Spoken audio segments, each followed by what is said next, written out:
Bowl and the shenanigans that is surrounding it.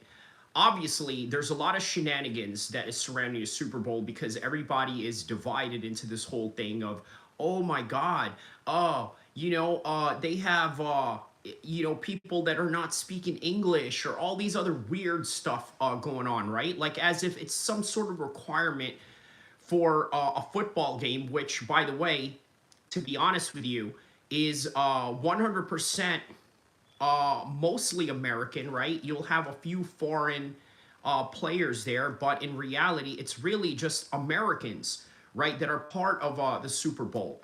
Whereas if you look at, let's say, FIFA soccer, right? When you play FIFA soccer and you listen to the soundtrack, you got Spanish songs, you got Portuguese songs. Obviously, that's probably put in there because of Ronaldo. You got sometimes even German songs, maybe even French songs.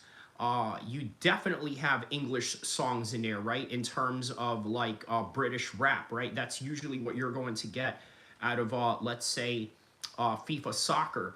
But that is because soccer is a much more international sport than that of American football. Okay? American football consists of just Americans, period. Okay, so he says, yo, how do you like the halftime show? I'm going to be honest with you, I didn't watch it, right? So I'm probably going to have to watch it right here, right now, just to kind of get a bit of an idea of what's going on here. Here's one thing that I will say, though, right? Okay, so there's a debate between Kid Rock and Bad Bunny. Okay, but if there's anything that it's shown, okay, it's that MAGA indeed is a very loud minority, right? And this is not me speaking from a liberal perspective or siding with the liberals or anything like that. In fact, I'm going to be honest with you, I have no dog in this fight. Okay, and to be honest with you, I could really care less if you people in America decide you want to go and, and ride on each other, right? Whether that's left versus right, Democrat versus Republican, conservative versus liberal cuck, whatever it is that you stand by. If you guys want to fight over that, I'm not going to stop you, and certainly I would discourage it because I'd like to live in a country that is much more peaceful and a lot more coherent. But the reality is, whenever somebody says, oh, we are so divided as Americans or this and that, let me remind you guys something, right? America has always been divided. America has always been divided. This is an important focal point that I need you to understand. During the time of George Washington versus the Federalists, okay, when America just first came into the scene, they had problems right from the get-go internally. As I said, George Washington was fighting the Federalists at the time, and I urge you to look that up for better understanding and context of that history. He says, I completely agree with you. Which part, my man? He says, I didn't watch the Kid Rock performance. I saw 5 minutes of it, and that's all that I could take. Yeah, here's the thing, right? Bad Bunny is a Puerto Rican, and I need you guys to understand Puerto Rico is a territory of the United States. I had a Puerto Rican homie in New Jersey, right? He told me during the elections, he told me that his mother told him to vote against Trump. And what did he do? He ended up voting for Trump anyway. Well, what was his mom's reason for telling him to vote for Trump, for not voting for Trump? And I got to be honest with you, it's a very uneducated statement that she made. She said, I don't want you to vote for Trump because we could be next. What do you mean next? Puerto Rico is a U.S. territory. So what exactly do you mean by, what exactly do you mean by you're going to get deported? You're Puerto Rican. You're automatically given a U.S. citizenship. The only difference is that Puerto Rico is not a state. It's a U.S. territory to a certain degree. The Philippines was very similar to this, at a certain point. He says that's that you have, okay, that you have no dog in this fight, and that the left and the right is basically BS. Correct. Okay, so that's what you mean. Cecile says hi. Hello, Cecile. Let me know what part of the world you are from. So yeah, look, I don't have a dog in this fight, right? But I need you to understand something too, though. Not all Republicans feel this way. Just not everyone understands either the language, so a translator should have been provided. At least this is a common thing that a lot of people are saying about this particular topic at hand, right? There's people out there that wish that they had a translator because they didn't understand the songs or this and that. But I gotta tell you, right? Growing up, do you guys know the singer Enrique Iglesias? You know, if you remember back in 1999, he had a song that was like really big in the TRL era, right? It was called Bailamos, let the rhythm make you over, Bailamos. Anyways, I'm not gonna try and serenade you guys with my Spanish, right? But Enrique Iglesias, his dad, Julio Iglesias, right? His dad was the OG of it all, right? Obviously, he gave his son, the shine to, become a singer. But anyways, Julio Iglesias, he sings in Spanish. I'll bet you Ilya Tapora probably trains to his songs. You know what I mean? Guaranteed Ilya Tapora trains to Julio Iglesias' songs. But I gotta tell you, man, Julio Iglesias is the Spanish version of Neil Diamond. That's the best way to put it. And when I listened to this guy back in the days, did I ever think to myself, hey, you know what? I don't understand what this guy is saying. I need a translator. No. Even other Arabic singers, right? Like Amr Diab, right? One of the most famous Arabic singers there is, right? There's a lot of people who, Julio, you mean Enrique? No, Mr. Burberry Inc., Julio is the father, and Enrique Iglesias is the son, as you know.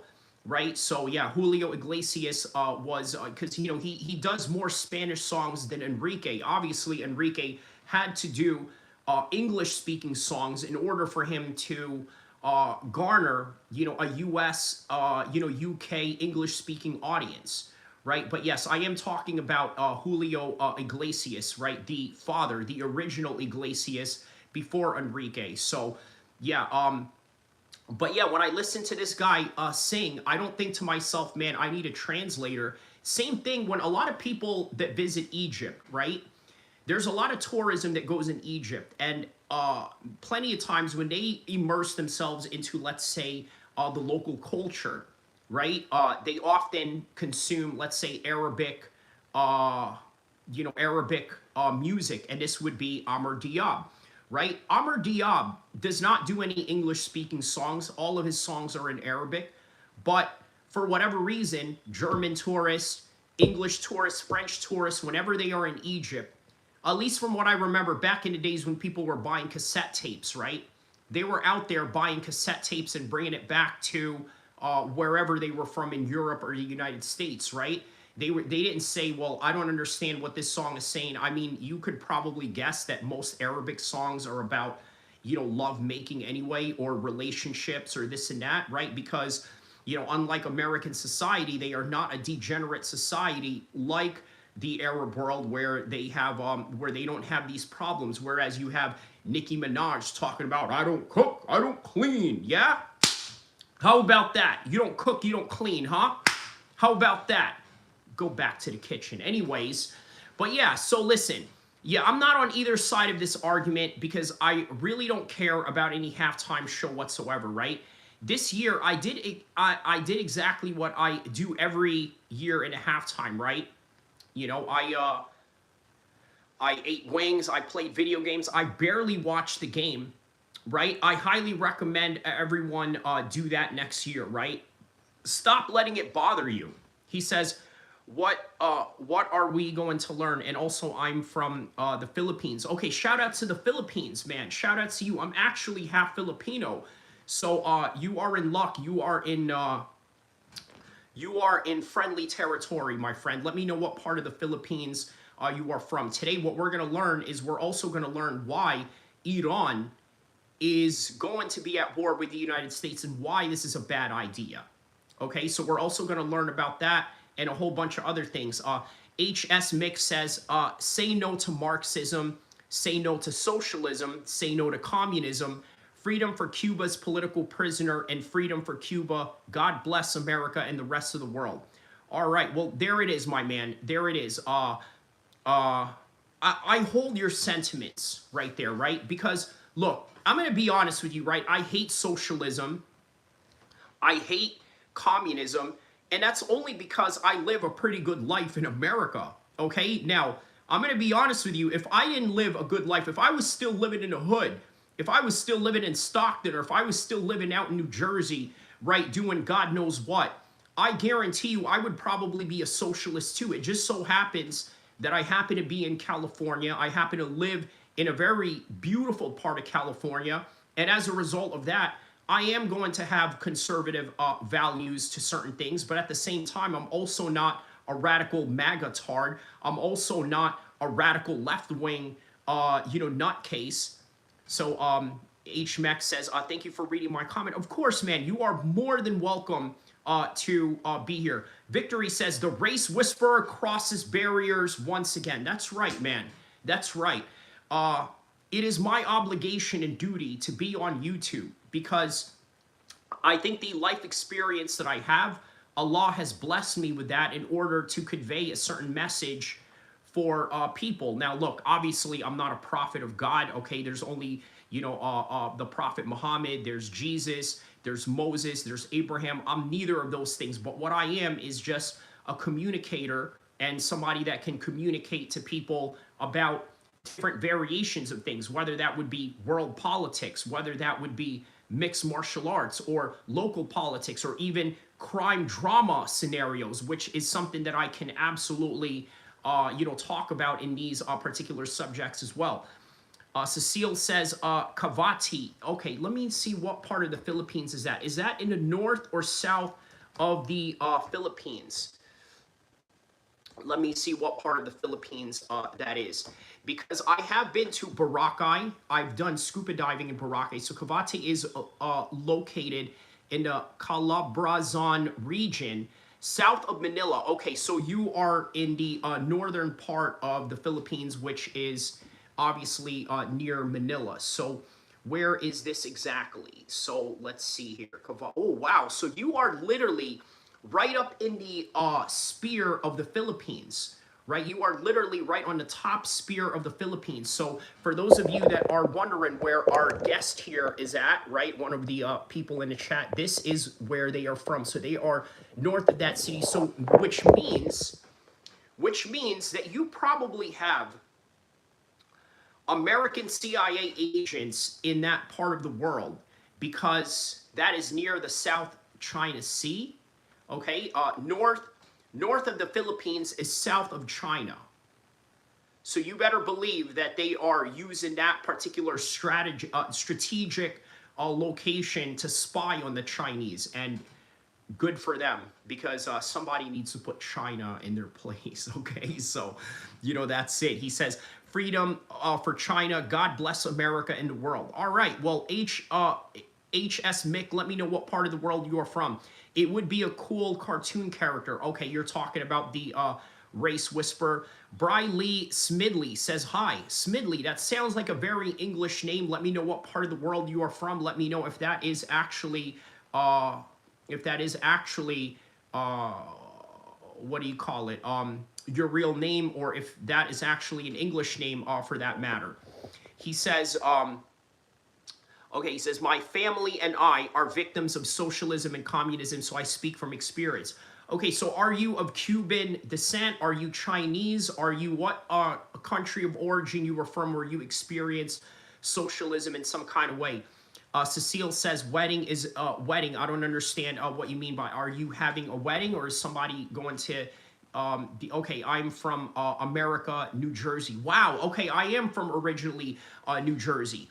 Okay, Victory says, bearded biracial Muslim travels around the world and solving racial conflicts with his reliability and combat skills. Wow, bro.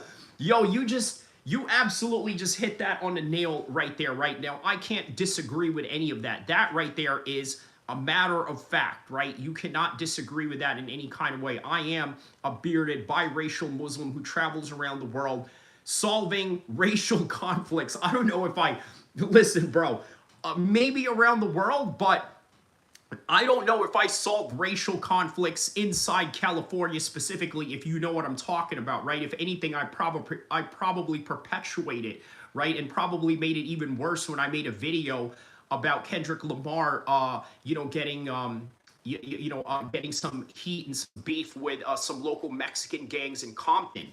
So Mr. Burberry says, just want to remind y'all, Seahawks are the champions and we have no time for losers. All right, well, in that regard, let us give a big congratulations to the Seattle Seahawks, right? Because as we know, the Patriots are a legacy team. They constantly win all the time, right? I think there was one guy from the Patriots that came in the locker room dressed as a prisoner. I don't know what that was about. I don't know if that was a shot at Aaron Hernandez. Maybe that is because of the history that the Patriots have with Aaron Hernandez. Perhaps that is a reality. So, HS says, Cuban, my family was followed and had to hide my brothers and sisters and in drawers because the Cuban police would try to enter our homes without permission. Yeah, man. I mean, socialism sounds like a good idea. But at the same time, the authoritative figures that come with it are going to be oppressive to a certain degree, right? They are going to be oppressive to a certain degree because, let's just be honest, anywhere where there is a third world situation going on, you are just going to have real shithole type of leaders, okay? That's just what you're going to attract. In Africa, it is the most rich continent on the planet Earth, right? But for whatever reason, the Africans are not building infrastructures the way that they should. And a reason for that is because of the fact that they have corrupt leaders and they also operate in a way where, well, okay, let me just say it like this, right? When it comes to white people, everything to them is about contracts. Everything to them is about authoritative law that is oversighting business transactions, that is oversighting the employment history that you have going on with a company. It is only minorities around the world that trust their brothers, that trust their family members who are not qualified to run a country, right? So I don't want to mention any particular countries because obviously some of them are really big in the world of combat sports, but there are some countries out there that will only hire people that they know or people that are in their family. And I don't know if that's always a good idea. Now, there's pros and cons to that. For example, if you take a look at the leader of Dubai, right? This guy drives around Dubai by himself, no security, and does it openly, right? This is a very dangerous idea. But then again, the UAE has that country on lock, right? They have security forces. They have police forces that are highly advanced. They are a first world country, right? In comparison to what they were in the 1960s and 70s. They are a highly advanced country. They got cameras everywhere. The police in Abu Dhabi have Ferraris as police cars. So good luck trying to chase them. And that is only because everybody has sports cars over there. So if they're going to try and chase somebody, they have to be able to compete with them. So yeah, they are an advanced country, but the leader of Dubai can walk outside and literally give, hundreds and thousands of dollars to, let's say, a poor family if they ask right on the spot. And I've heard stories of the leader of Dubai doing exactly that, right? Hey, Sheikh, I need some money because my son needs surgery or this and that. Okay, no problem. Well, actually, you know what? They don't even pay for medical attention over there. Obviously, it is only America that thinks it's a good idea that we should just let poor people die because they don't have the funds to, take care of themselves. But on any regard, he says, yeah, but Cuba before the Cuban Revolution was a great place. Castro destroyed it, but hopefully it will be free soon. Amen. Okay, inshallah, man, inshallah. Let me know what part of New Jersey you are from, my man. I'm originally from New Jersey myself. So, yeah, let me know what part of New Jersey you are from. Let's see here. So, okay. This is a buddy of mine, right? A rapper that I know in New Jersey, right? Shout out to Robert Kelsey from Atlantic City, right? Let me read to you what he wrote here, right? So y'all mad that I asked for a translator, and I want you to keep in mind, this is a black man, right? So, you know, obviously I'm going to have a little bit of some ebonics going on here, right? Just kind of match. Okay, anyways, so y'all mad that I asked for a translator, but I got to be cool with it. Y'all calling me all day. Okay, cool, y'all grew up with us, but meanwhile, y'all parents don't want y'all around niggas and talk down on us. Wait. Don't give the y'all a translators into court. Yelp, I'm prepared to be blocked, deleted, unfollowed, blah, blah, blah. Damn, bro. So he really going in on them, right? And by the way, this is an East Coast guy, right? This is not a West Coast guy that I'm talking about here, right? He says, LOL, why are you speaking like that? Because I'm reading somebody that speaks like that. That is why I'm speaking like that. So I hope that I'm not offending anyone here. This is a homie of mine, right? You know, he speaks like that. And I just want to give you guys, you know, the depth and the feeling of what it would sound like if he was to read it. So this is what I wrote back to him, right? I wrote, hey, listen, no disrespect. But black and brown in the East Coast is different than out here in the West, right? Don't let Kendrick Lamar fool you into thinking just because he won a Grammy with an essay rapper from SOAR 13 that it's all sweet over here.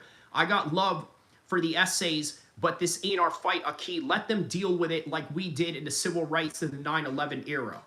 So let me tell you why I said that to him, right? What I'm trying to say to him is that, is it wrong? Is it bad that these things are happening to Hispanics in you know, in this ICE situation? Yes.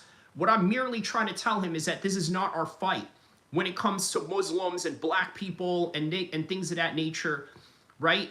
He says, why does he speak like he dropped out of the first grade? Well, listen, man, I'm going to be honest with you, right? I think you saying that is a little bit racist not racist, but racist is too strong to say that. I think there's racial undertones in what you're saying. I think that's the fairest way to say that, right? Calling you a racist, I don't know you from a can of paint, Chris Braun, but I will say that it is rather off-putting for you to say that, right? In terms of the fact that, you know, there's a lot of racial undertones to it. Look, they speak like that because that's just their culture. That's just the way they sound. Now, look, me, I've been around the hood. I've been around gangbangers. I've been around criminals. I've been around drug dealers. I've been around shooters. I've been around all types of dudes that are the worst of society when it comes to street stuff, right? But do I ever talk like that when I'm around them? No, I don't talk any different than I would with you, than I would when I'm on camera, than I would when I'm in person or when I'm at work or whatever it is that I'm doing, right? I don't talk any different. And the reason why is because I'm not here to insult anyone's intelligence, but let me tell you why I sound different from them. They talk like that because that's how they grew up. Me, I grew up in different parts of the world. Okay, I grew up in different parts of the world because of the fact that I have to be understood. Okay, my English has to be understood if I'm in the East Coast or if I'm in the West Coast. So I couldn't afford to have an East Coast accent. I couldn't afford to have a West Coast accent. Victory says, you talk differently to that lady in the sauna. Well, here's the thing, right? She brought the hood out of me, so that's just really what it is, right? Excuse me, sir. Excuse me, sir. Man, I ain't talking to you.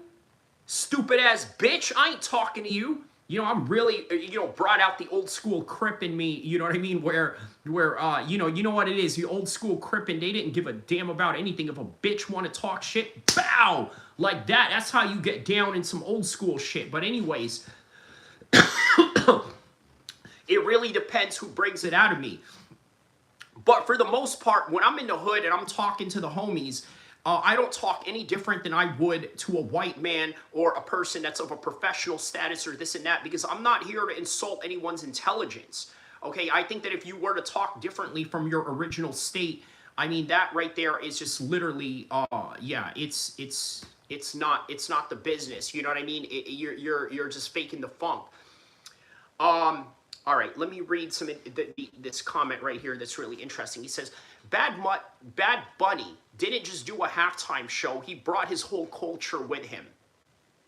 Okay, starting in the sugarcane all the way to the SB stage. He turned a Super Bowl into a history lesson wrapped in joy, pain, pride, straight up fire choreography. So in other words, this person is saying there is no English needed, okay? Afro-Latino dancers everywhere, reggaeton in its purest indigenous African roots was a huge statement. Okay, he showed America his people want the same things that everyone wants, which is love, freedom, safety, dreams big enough to win Grammys. Okay, this country is built by folks from the Caribbean, Africa, Central and South America. So yeah, this is the moment that belongs to us. I don't know about all that. I don't know if these are specifically the people that built America, but they are a contributing factor. Look, here's something he says, don't they think you're a square when you're in the hood then? Not my homies, right? Because here's the thing, if you go to a different hood, right, they obviously, are going to say that. They don't know you from a can of paint, unless, of course, they know you through reputational whisperers, right? Reputational whispering. Then in that, they understand that I'm not a square. Now look, Rich Trapper, the guy that's always on my outros, right? This guy comes from Rolling 60s Crip down in South Central LA. He knows who I am. He knows my get down. He knows how, how I, do what I do, right? There is no mistaking into anything about what, I do, but yet he understands I'm also not a square. He also said it in that video. You think that nigga's all squared up? That nigga come through and beat your ass. Beat your ass. You won't even see it coming. And then he puts on his hoodie, right after that, right after he said that, and is doing it like word for word. Shout out to Rich Trapper, by the way. Great video of him choking out Boscow, but yeah, that's my homie right there. You know what I mean? Like, not only do I hang out with real G's, I hang out with dudes that also train. So there you go. Josie Too Legit says, Bad Bunny had a great show. Okay. Puerto Ricans have been U.S. citizens for over 120 years. What are you talking about? His country. No, you're mistaken, Josie Too Legit. I was reading a comment. From someone. So outside of the chat, right? Something that I'm reading from my social media. Don't get it twisted. I did say earlier on the stream, if you weren't here, that Puerto Ricans are American citizens because they are a U.S. territory. And in fact, I even mentioned a story about a New Jersey homie of mine whose mom told him to vote against Trump because she was afraid that they were going to get thrown out of here. And I had to explain to him that Puerto Ricans are American citizens by default, and it is not the same as, let's say, the Mexicans or El Salvadorians or other Latin Americans.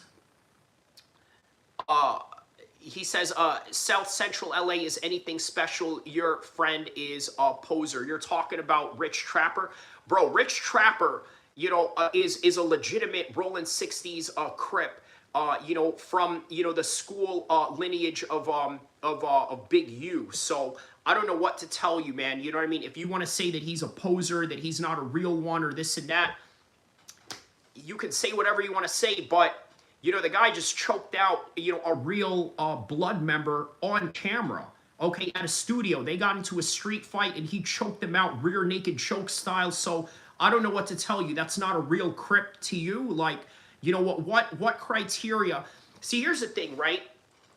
When that Stockton shooting happened, okay, and by the way, I know the guys that were shot at, right? They're all my homies, right? All their uncles and all of that. We're all from, the same section in Stockton, right? I know all of them.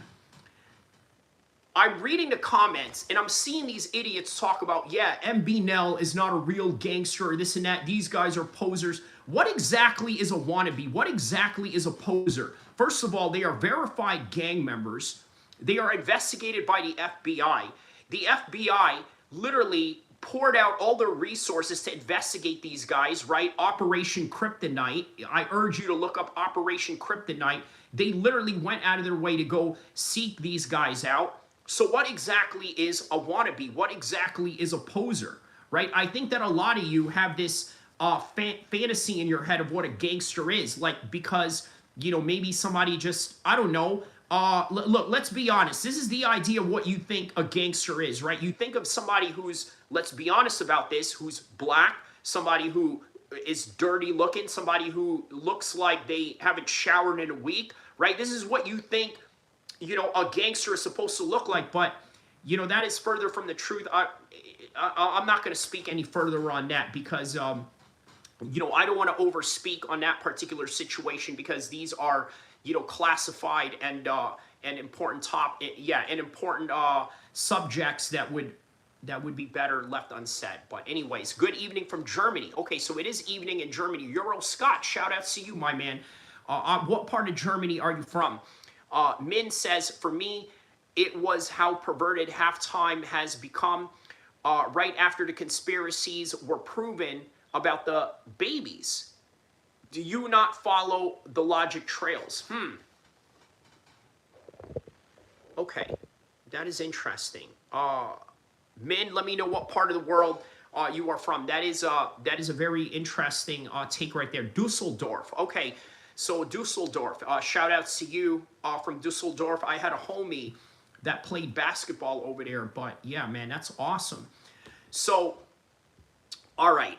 As we move on from this, okay, the war with Iran. I gotta tell you guys, right?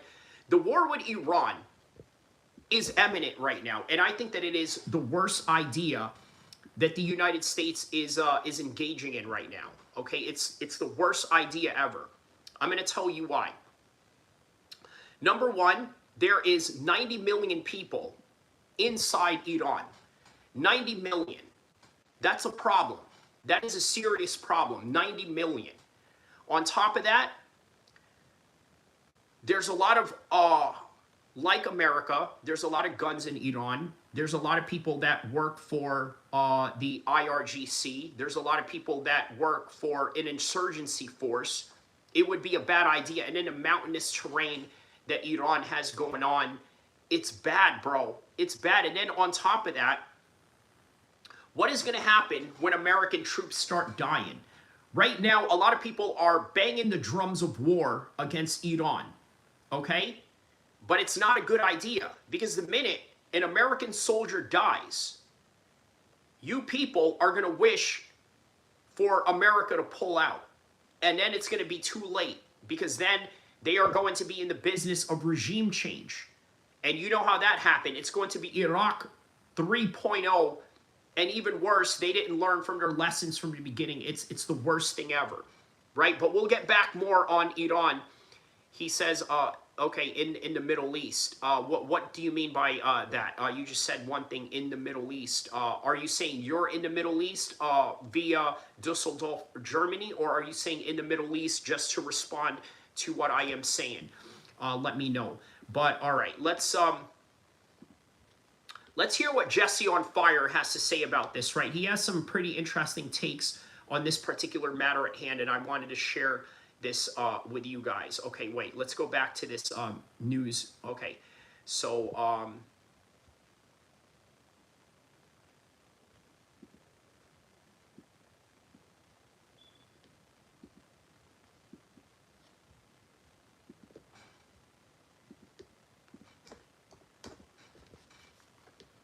Jesse on Fire. Let's hear what he has to say on this.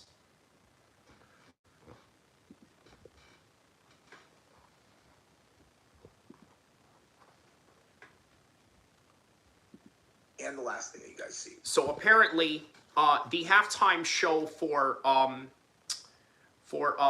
TPUSA is accused of using bots. Interesting. Real interesting stuff. Let's hear this. Actually does matter. I promise it matters. It's so dumb. It's such a dumb topic, but it's really important. But it's only important. I'll be right back. I'm going to get why, and you understand who. I'll be right back. I'm going to get my coffee. I'm going to let Jesse run on this real quick. Back in less than 60 seconds. Did it, and you know that they're doing it on purpose. You know, if I was in charge of scripting Super Bowl Sunday, I don't think this could have gone any better. I would have said, let's have another Super Bowl where no one scores any touchdowns for the first 3 quarters of the game. But in between our disappointment in how lame the game is, we should have the most divisive Super Bowl halftime show of all time. Now, if I was going to pretend to be outraged in either way, this is how I would do it. Are you seriously right now going to do a halftime show that is in Spanish with a guy who literally openly refuses to play shows in the United States and sits and refuses to stand for the national anthem? Like, that's a real decision that you're going to make. This is something you're going to do for the Super Bowl. For the Super Bowl. Okay? The Super Bowl, really? Do you think that this is about race? Like, if someone heard me making this argument, would you think I'm talking about this is like a racist thing? Is that what you would hear? Because I know it's what you would hear. If you're like a person who thinks that this is some kind of, important take that I'm talking about. What is important about this whole thing is it demonstrates how people make decisions in the situation. Like, if you're in the position where you get to kind of like orchestrate society, okay, I'm going to show you guys how they make decisions and why they make those decisions and why none of us should fall for this. Well, or if you're going to, how to react. Nonetheless, okay, I think I have a pretty nuanced take on this thing. You know what I mean? I have a pretty nuanced take, but we're going to look at what some other people did. And then we're going to talk about the TPUSA counter halftime show and some shocking accusations that people are saying that they botted the 5 million live viewers. Bad Bunny, who, again, is a Puerto Rican guy, which is American, pretty much, right? He's Puerto Rican, and he did the entire halftime show in Spanish, which, of course, there's no reason to think that that's going to be divisive in any way. Like, why would anybody be upset about that? Now, in the second half of this, we're going to talk about some very important stuff, actual important stuff, okay? This first part, not important at all, okay? So let me get through this because this is what everybody wants to see. Did TPUSA, bought their views? And I promise I will give you some very valuable insight on that particular topic because I, as many of you guys know, and some of you probably do not know, I do every single thing on my channel outside of shorts. So all right, so it doesn't surprise me that Erica Kirk would buy bots. Okay? It doesn't surprise me at all. This is the type of woman that strikes me as somebody that would do exactly that. Let's be real honest about this. It's the energy all around you. Oops. Yeah, let's be honest about this. She is absolutely capable of doing that. Make no mistake about it. Produce my own videos. I do my own sound. I do my own editing. I do my own uploads. I do my own titles. I do my own thumbnails. And I'm the only one who is surgically watching analytics all day, every day. X saying that they can prove it because of XYZ. Okay? And so we're going to look at that. And I'm going to... Let me know in the comment section below. Do you guys think that TPUSA bought views? Okay? Let me know if they were using millions of bots to get this cracking. And if so, why? Right? I wouldn't put it past them. Look, Erica Kirk looks like a fake-ass bitch. Let's be honest about this, right? She was what? A model? She was, not a model, a runway or a Miss Universe contestant or something like that, or even a Miss Arizona winner. Look, man, I'm sorry. If you're doing stuff like that, you're probably a slut. To, comment on their comments, obviously, and then I'll tell you whether or not what they're saying is accurate and why. Because they are pointing at things that are not indicators in either direction at all, and they would know that if they did their own stuff. Gifted Gaza says, of course, I would be surprised if they didn't. Well, there you go, right? There you go. They are, I mean, come on, bro. They are fake people. Let's just be real about this. right? There's nothing real. Look, man, I don't want to disrespect Charlie or anything like that, but you know, his whole entire life and career was nothing more than performative. Man, I got to be honest with you, right? I really cringe.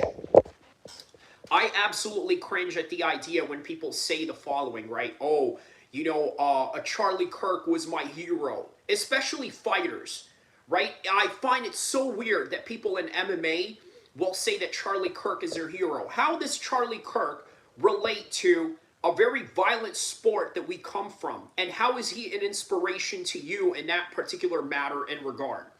You know what I mean? Like, so we're going to go ahead and get into that right now. And by the way, as I'm sure that I already mentioned, but I can't remember when I filmed it. Actually, I'm sure I've already mentioned it. Definitely look for my video that I'm going to do about Erica Kirk and this super weird thing that she had with that girl. Neither here nor there. So let me read this, and then I will tell you what everybody's saying. So first of all, Erica Kirk, the, overqualified CEO of TPUSA, because she's been preparing for that role her whole life, right up in... Overqualified. I don't know if Jesse on Fire is being sarcastic when he says that, but yeah, he says the damage, the prog. You have to listen, German. You have to really improve your English, right? I don't know what you mean by when you say the damage, the prog. Please explain what you mean by that, and please elaborate a little bit better so that I can better communicate with you. He says toilet paper USA. There you go. Right? I don't blame you for calling them that. That's exactly what it is. It's a bunch of toilet paper. And yeah, if you're a Muslim, you use a bidet. So there you go, right? They're the toilet paper crew. We're the bidet crew. You know how it is, man. You know, shout outs to anybody that has a bidet. You probably have the cleanest you-know-what in the world. Until she was a trans wife, had the kids, and then wait, why is she the CEO? Oh, he says huge damage. Okay, well, what's a huge damage? You got to elaborate what you're saying, right? You're just saying huge damage. I don't know exactly what, right? So let me give you guys a little bit of an English grammar lesson, right? Don't just say one-word answers. Elaborate, right? There's plenty of spaces in the YouTube comment section that allows you to, speak freely and write as many as you need to convey your message. Please go ahead and do that. CEO again? What? Why is she the CEO? Well, they just made that happen after Charlie died. You're all right. That's weird. Seems like the kind of thing you would do if you wanted Charlie to still be running the company. In any other scenario, just very bizarre. This isn't like Game of Thrones. Charlie's dead, and now his wife gets to take over. Like that's anyway. Sorry, different video. I don't think it's a good idea that his wife has taken over the company at all. Right? At all. Now, I know that it's not a meritocracy. I know that it's, definitely not a meritocracy. But please understand, her being there, it is definitely not meritocracy whatsoever. TPUSA All-American Halftime Show was so incredible. Charlie would have absolutely loved it. I'm sure he did. Thank you to the millions that tuned in. I'm so proud of our entire team, staff.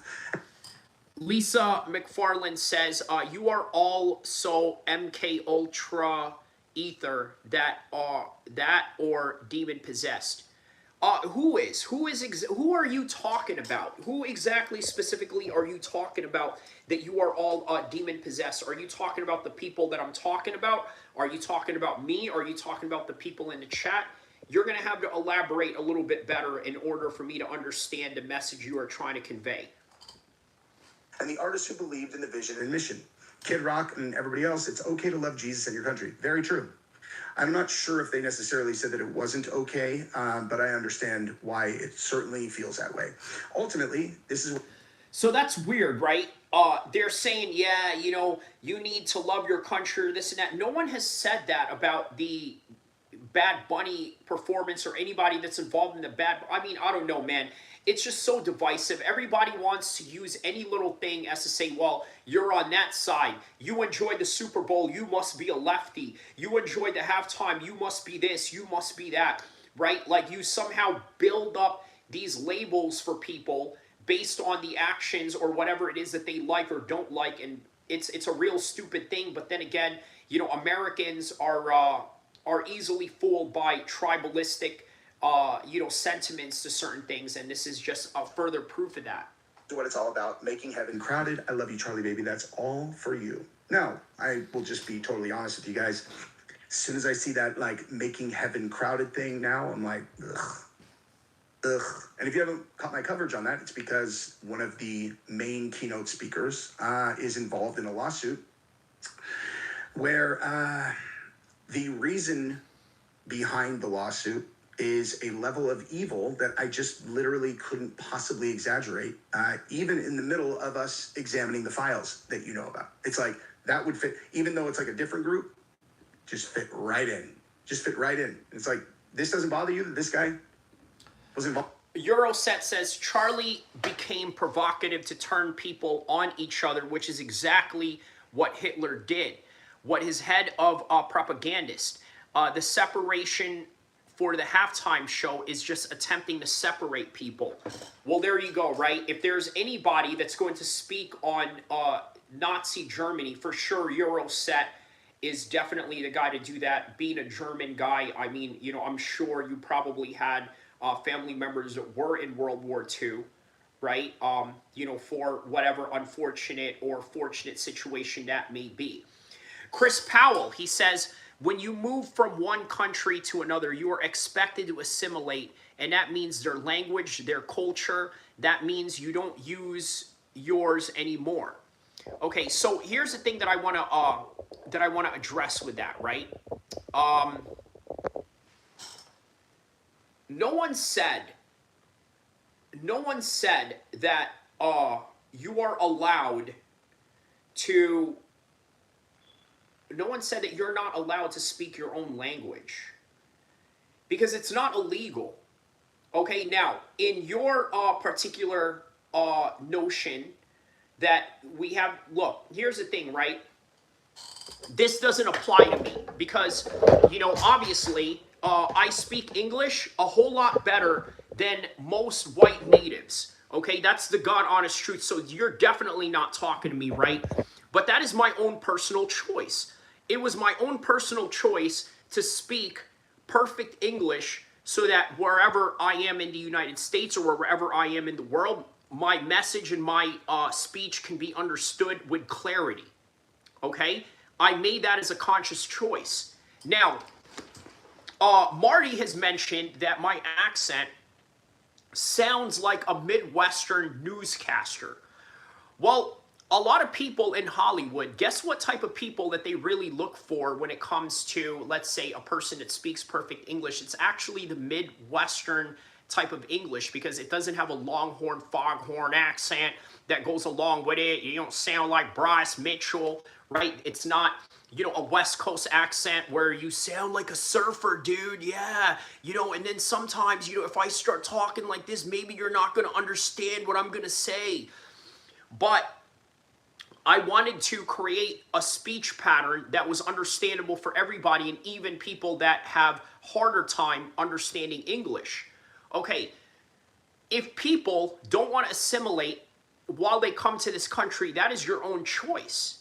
It is your own choice to allow yourself to fall back on whatever it is that you are going to hinder yourself from. Because I'll tell you what, the least that you can speak English properly, the least opportunities that you have. He says, Euro Scott says, I don't agree with Chris, as we in Europe have 28 countries and we speak our own languages and still keep our cultures no matter where we live. That is true, but you have to also remember Europe is so close to each other, right? Germany is right here, France is right here, England is right here, Italy is down here, Bosnia is right there, right? There's so many different, type of languages, right? Chris Powell says, go back in history and pay attention to what our president says about that. He does say exactly that, my friend. Okay. Which president are you talking? Are you talking about our current one right now? Chris Powell says, no, I'm talking about people who come from foreign countries and force their beliefs onto our country. That is not how it works. Yeah. I see what you're saying, right? I can understand. Look, I don't understand why many Muslims get offended when they say, you know what, go back to your country. In fact, here's the thing, right? I think a lot of Muslims would be a whole lot happier if they were to move to the Middle East. Now, me per se, it's a little bit different for me, right? Because yes, do I have a Middle Eastern background? Yes, but I also have a Pacific Islander background, which is heavily tied into American culture, right? You could even say that it's tied to, you know, the American military, because I've had plenty of family members from my Pacific Islander side who have served in the military, including myself, right? But the other side of that, obviously, is my Middle Eastern heritage, which holds on dear to my Islamic beliefs. But with that in regard, yeah, most Muslims would be a lot happier if they were to be sent back to their country because, let's be honest, America offers nothing but corruption. Now, you're probably wondering, well, if you as a practicing Muslim are so concerned about the corruption in the United States, why do you live here? Well, here's the thing. I don't mean to be arrogant, but I live better than most people here. So I have the right to be here. Not only do I have the right to be here, I also know how to operate in this particular environment. I know how to operate in America in terms of, all right, you know what? I understand that there's all of these degeneracies that are going on, but every Friday, rest assured, I'm going to be there for Friday prayer. I'm going to go to the mosque. I'm going to pray 5 times a day. I'm going to fast for Ramadan. And there is no way that I'm going to deviate from that regardless of my national identity. He says, not true about Europe. It's a mess currently. Well, I think what Euro Scott was trying to say is that they live so close with each other that it is sort of inevitable that they will speak each other's languages, learn each other's cultures, and intermix, but also keep their culture at the same time. But there are people out there who, on the white nationalist side of the European front, are sort of scared that their culture is dwindling down because of the mass immigration that is going on, which, by the way, you could argue is caused by wars, right? So now we go into this topic with Iran. There's going to be even more wars going on. So how is that good for, you know, the overall, you know, circumference of America, right? Or, you know, or their immigration problem as they already have. He says, Chris Powell says, so why is the only universal language in the world is English? You know what, Chris Powell, that is, I'm going to mark that comment, right? I'm going to mark this comment right here because it's important to sort of, you know, analyze this topic right here. So why is it that the only universal language in the world is English? We have the British to thank for that. But either way, this is the reason why I speak the way that I do, because if I have to convey a language, if I have to speak to somebody that doesn't understand a mutual language between me and them, right? If they can't speak Arabic, if they can't speak anything else, right? English is the neutral language. So I have to speak it in the most proper and clear way possible so that I can be understood wherever I am in the world. And this is just a defensive mechanism that I learned growing up in different parts of the world, right? I was born in Libya, right? The most violent country on the planet Earth, right? No wonder I'm a violent person, right? And that's just the God honest truth. I'm a very violent person. Like, if you were to see me in the streets and you were to do something or say something that is offensive to me, rest assured I'm going to beat the living snot out of you. I'm going to turn your TV off, okay? Because I come from a very violent region in the world. And then look at the places that I lived in America. I lived in the East Coast, the most violent, you know, city in New Jersey. And then I lived in Stockton, okay, the most violent city in all of the United States, not just the West Coast, #1 murder capital in the world, right? And I came from an era of Stockton where people were shooting and drive-bying on each other where there were no cameras around. So I was really living in a Wild West, so it's no wonder why, you know, I am the way that I am. And yeah, you know, I also have some military experience as well, and, you know, not to mention, but yeah. On this? No. He's an amazing man of faith, and we needed to have him on the speaking tour. It's like, still, like, let me just ask you a question then. If a person says they're a man of faith, but then they do something that would basically indicate the exact opposite, do you still just believe them they're a man of faith because they have been doing this for a very long time? Well, no. Well, yes, apparently. Why would you have this guy's name attached to this? Anyway, neither here nor there. Okay. But I do think that they put on an amazing show. Okay. Chris Powell says World War II, Eisenhower. Elaborate on that. What about Eisenhower in World War II? Elaborate on that if there's a particular point you are trying to make with that statement. Let me know. Okay. They put on an amazing show. And here is what the feedback is from people like Kyle Kalinsky. He says, TPUSA botting viewers for their shitty hillbilly halftime show will only be eclipsed by the humiliation of every right-wing idiot pretending the numbers are real. This guy is the sorriest dude on earth. Like, literally the sorriest guy on earth. Listen, if you actually listen to the things that I say, I can come off very brash. But if you really listen to who I'm targeting every time that I'm being brash, it is people who potentially are involved in hurting kids.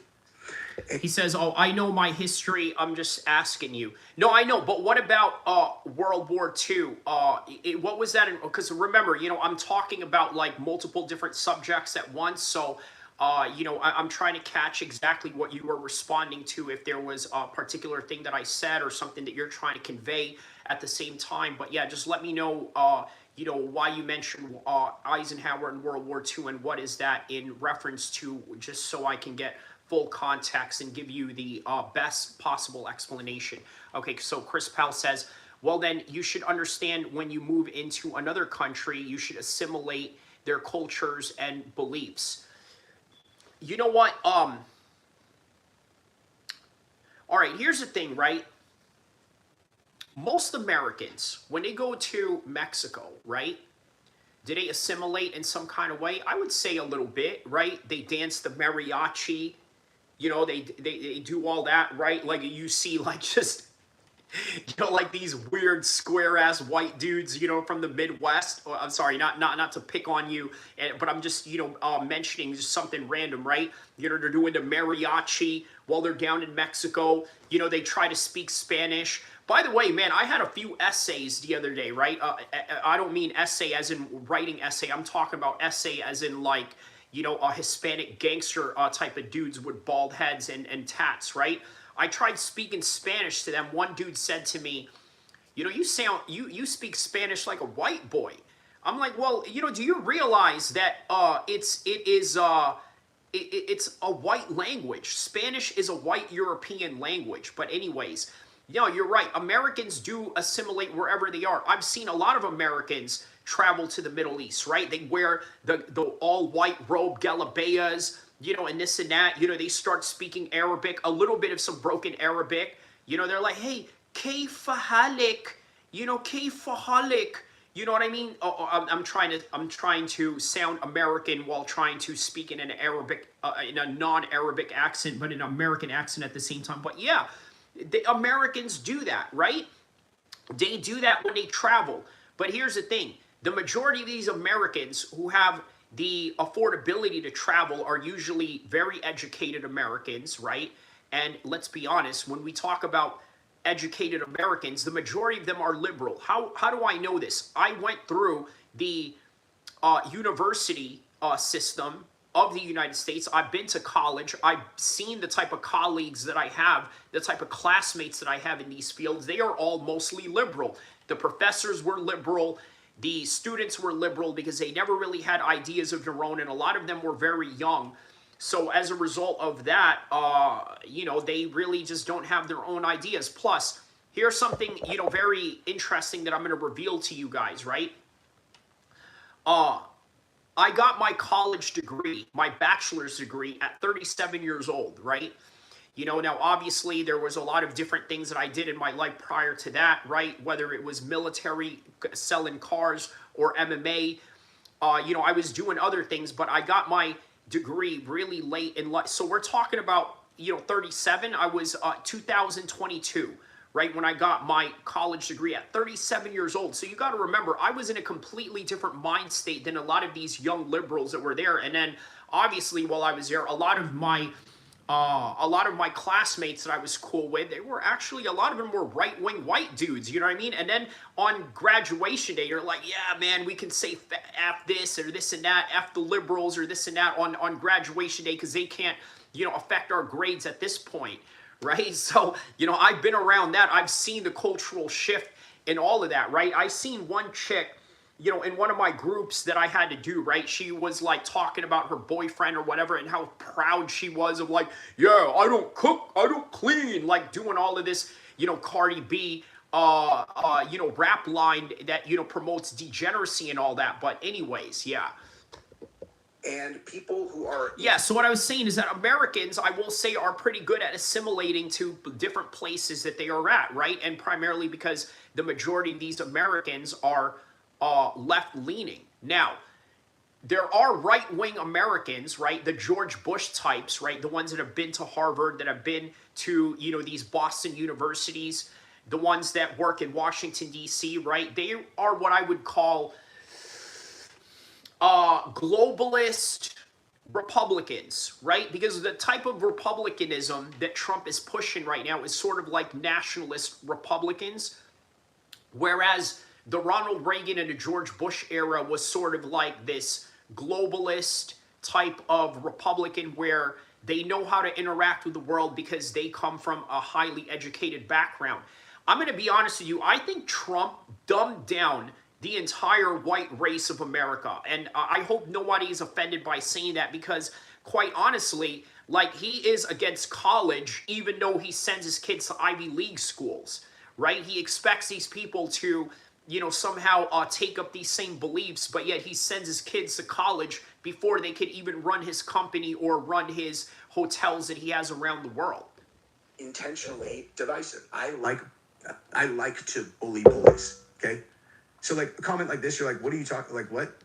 It's the shitty hillbilly halftime show. They put on a counter show because the current Super Bowl halftime show was a dude who did it in Spanish, and they intentionally did not include a single Caucasian person. And they did that to gaslight Americans into pointing it out so they could call them racist, okay? That is what actually happened. And you would understand that, Kyle, if you weren't so brain dead. You know what? That is a good point by Jesse on Fire, right? They put on a whole bunch of non-Caucasians so that you, the right-wing people, can point it out and say, that's racist. And then they got you right there. Now they're creating a whole new divide in America that you didn't even notice. He says, yourself forever. Okay, what do you, love yourself forever? Is that what you are trying to say? I don't, let me see. Let me see what you're trying to say here. Oh, MAGA forever. Okay, okay. Oh man, you know what? They blocked your they blocked that word. You know, yourself forever. Yeah, you say MAGA forever, and then it says yourself forever. Yeah, that's weird. That's weird. It says on my screen right here because I'm I'm live streaming this from my phone. Right, it says yourself forever, and yours says MAGA forever. Yeah, it's kind of weird and different, but anyways, yeah. All right, let's get back to this. Dumb and focused on breaking up families. Now, this is the 6th time that I have deleted my most recent clip and then started over because I can't help it. Like when I start talking about Kyle Kulinski, I just go forever. So let me just show you guys first why he is saying that there is evidence of them botting, okay? And I promise, I'm sure a lot of you guys have seen people that you probably trust saying that they're botting, and I'm not saying that they weren't for sure. What I'm saying is that the data points that they're using don't apply. Like, they don't apply, and I'll show you exactly how I know. Is the chat froze? Okay, so look, so right here, this dude, XQC reacts to Turning Point USA's halftime show that had 5 million viewers, but the chat wasn't moving. Okay, so... I don't get it.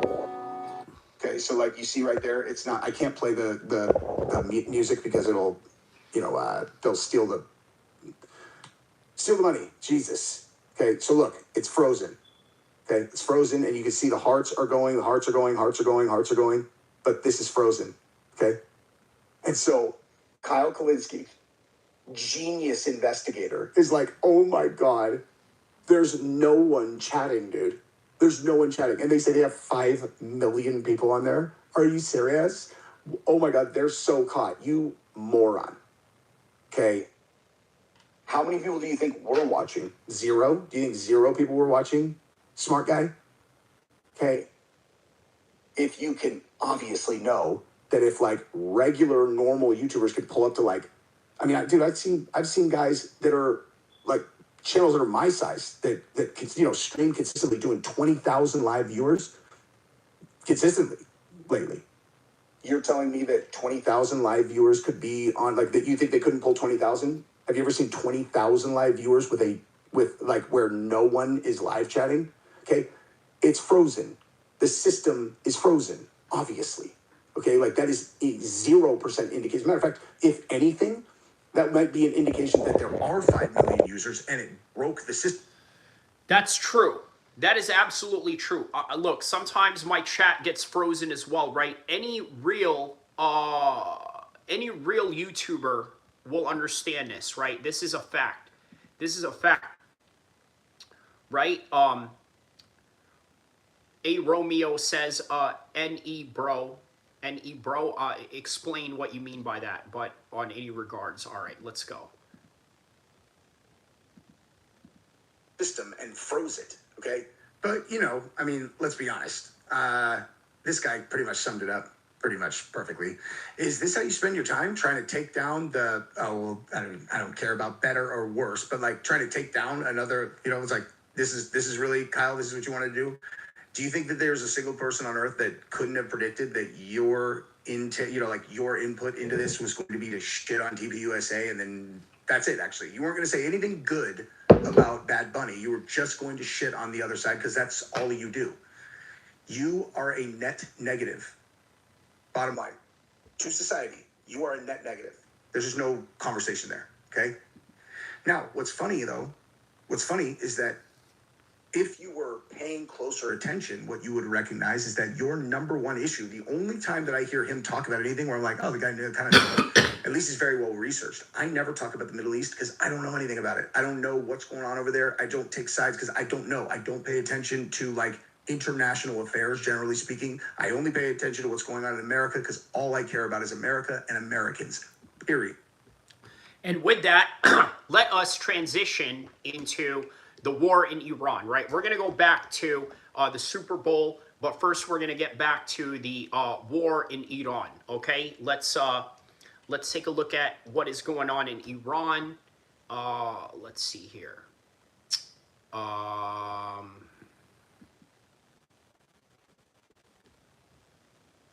Okay, Saudi, UAE fight for influence. Gaddafi mysteriously assassinated.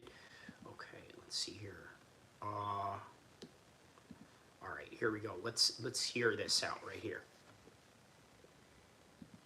Forces Saudi mode, and the UAE goes kind of into bunker mode. So this is going to hurt the United Arab Emirates, and this is going to help Saudi Arabia. But there's also a con for Saudi Arabia. It's going to really hurt their tourism, which they're pushing very hard. Mohammed bin Salman being the one who proposed the Vision 2030 that he had to push back in this whole futuristic city, the line, and this whole thing like that. That's going to get pushed back as well. So this war has a catastrophic shockwave effect across the entire Middle East, and that's going to directly affect the United States. So, Saudi Arabia and the United States are vehemently going to be affected by the war in Iran, right? Obviously, the tourism that the Saudis have been pushing, right? Riyadh season, boxing, MMA, F1 Formula Racing, they are even into football, European football, soccer, right? J Hud says, Bad Bunny, bye, MAGA forever, yup. Shout outs to G Ryan B. And then J Hud, let me know what part of the world you are from. But let's get to the Iran and US war that is imminent at this point. I can say is if Iran does come to the table, that's a good sign. But like I said in the last stream, it's just a matter of if not when now. But I wanted to turn... Minneapolis, all right, man. All right, are you all right down there, man? Hopefully you're not being hopefully you're not being harassed by, by ICE down there. But you know what? Hey, listen, if you're white, they're probably not going to mess with you, right? You know what I mean? But I don't know if you are or you're not. But even if you're a black American, they're not going to mess with you. We know the particular population that they are going for. So yeah. Hopefully you're safe down there. Welcome, Ryan. Hope you give a like and subscribe to the channel. And yeah, man, Hopefully you can stay engaged with the chat as well. Let's get to this Iran versus US war with that man right there. Yes, this man right here. Look at this guy. Man, listen, Trump has gotten older since he, in his second term, right? The first term, it didn't look like it really affected him, but this term, it definitely did. G. Ryan says, I'm all right, doing well. I'm a MAGA, so I'm outnumbered by my neighbors. Thanks for the worry and the prayers. Yeah, you're definitely, well, you know,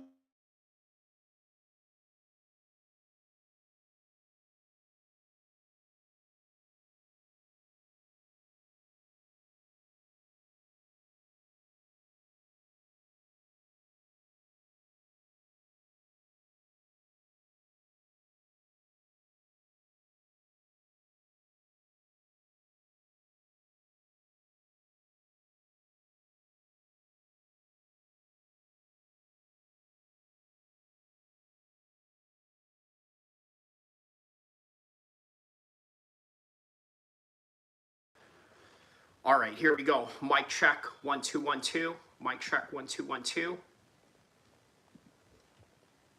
Mic check, 1 2 1 2. All right, here we go. Mic check. Okay, good. We got the mic check going. 1 2 1 2. Hold on a second. Hold on a second. Let me take this phone. I have a phone call right now. Hold on.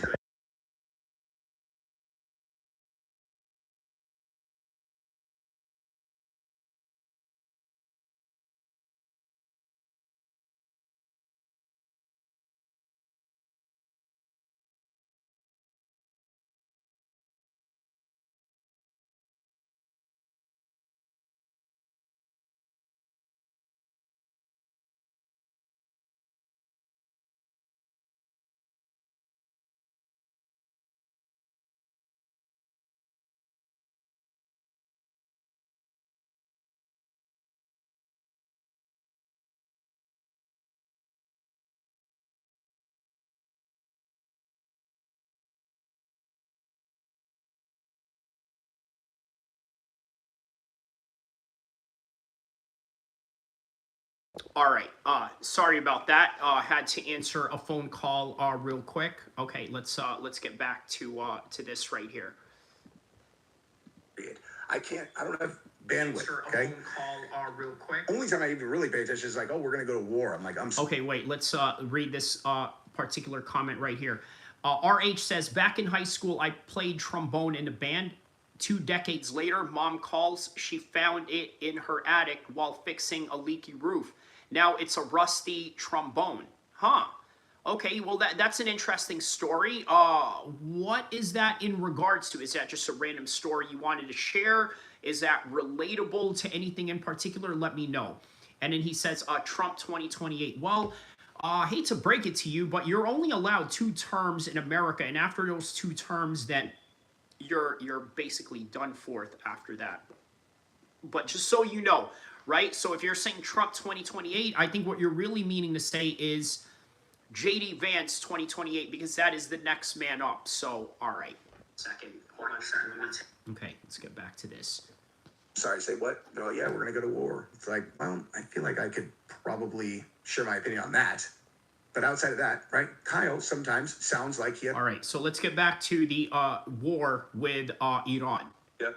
He was a revolutionary leader and very powerful before he was killed in 2011 by the NTC amidst the Arab Spring.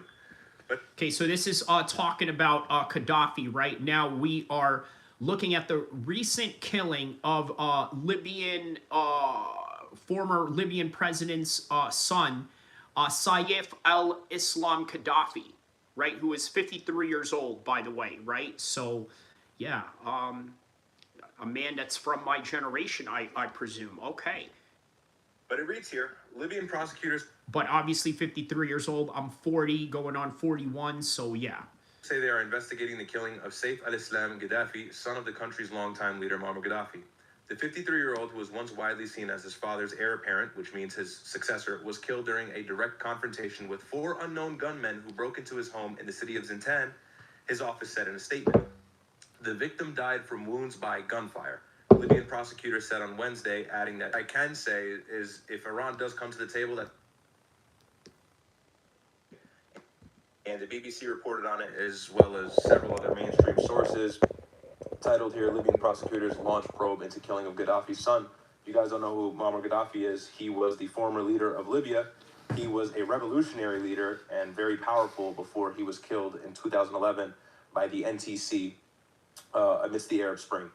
But it reads here, Libyan prosecutors say they are investigating the killing of Saif al-Islam Gaddafi, son of the country's longtime leader Muammar Gaddafi. The 53-year-old, who was once widely seen as his father's heir apparent, which means his successor, was killed during a direct confrontation with 4 unknown gunmen who broke into his home in the city of Zintan, his office said in a statement. Now, listen, these 4 gunmen, right? Could it be possible that they were USA assets, right? Because remember, Gaddafi was a serious threat to the United States at some point, right? He was a serious threat. Reason being why he was a serious threat was because he wanted to change the currency of gold to Africa, right? He broke away from NATO. He's supported the IRA in the 80s, right, to fight against the British military, and even the British military sent SAS operatives in Libya to try and assassinate him. So who knows where this is particularly going, but all right, let's continue on. The victim died from wounds by gunfire. Libyan prosecutors said on Wednesday, adding that efforts were underway to identify the gunman. In a different version of events, his sister told Libyan TV that he had died near the country's border with Algeria. Saif al-Islam's lawyer told the AFP news agency a, quote, 4-man commando, end quote, unit carried out an assassination at his home in the city of Zintan, though it was not clear who may have been behind the attack, and I'll get into that.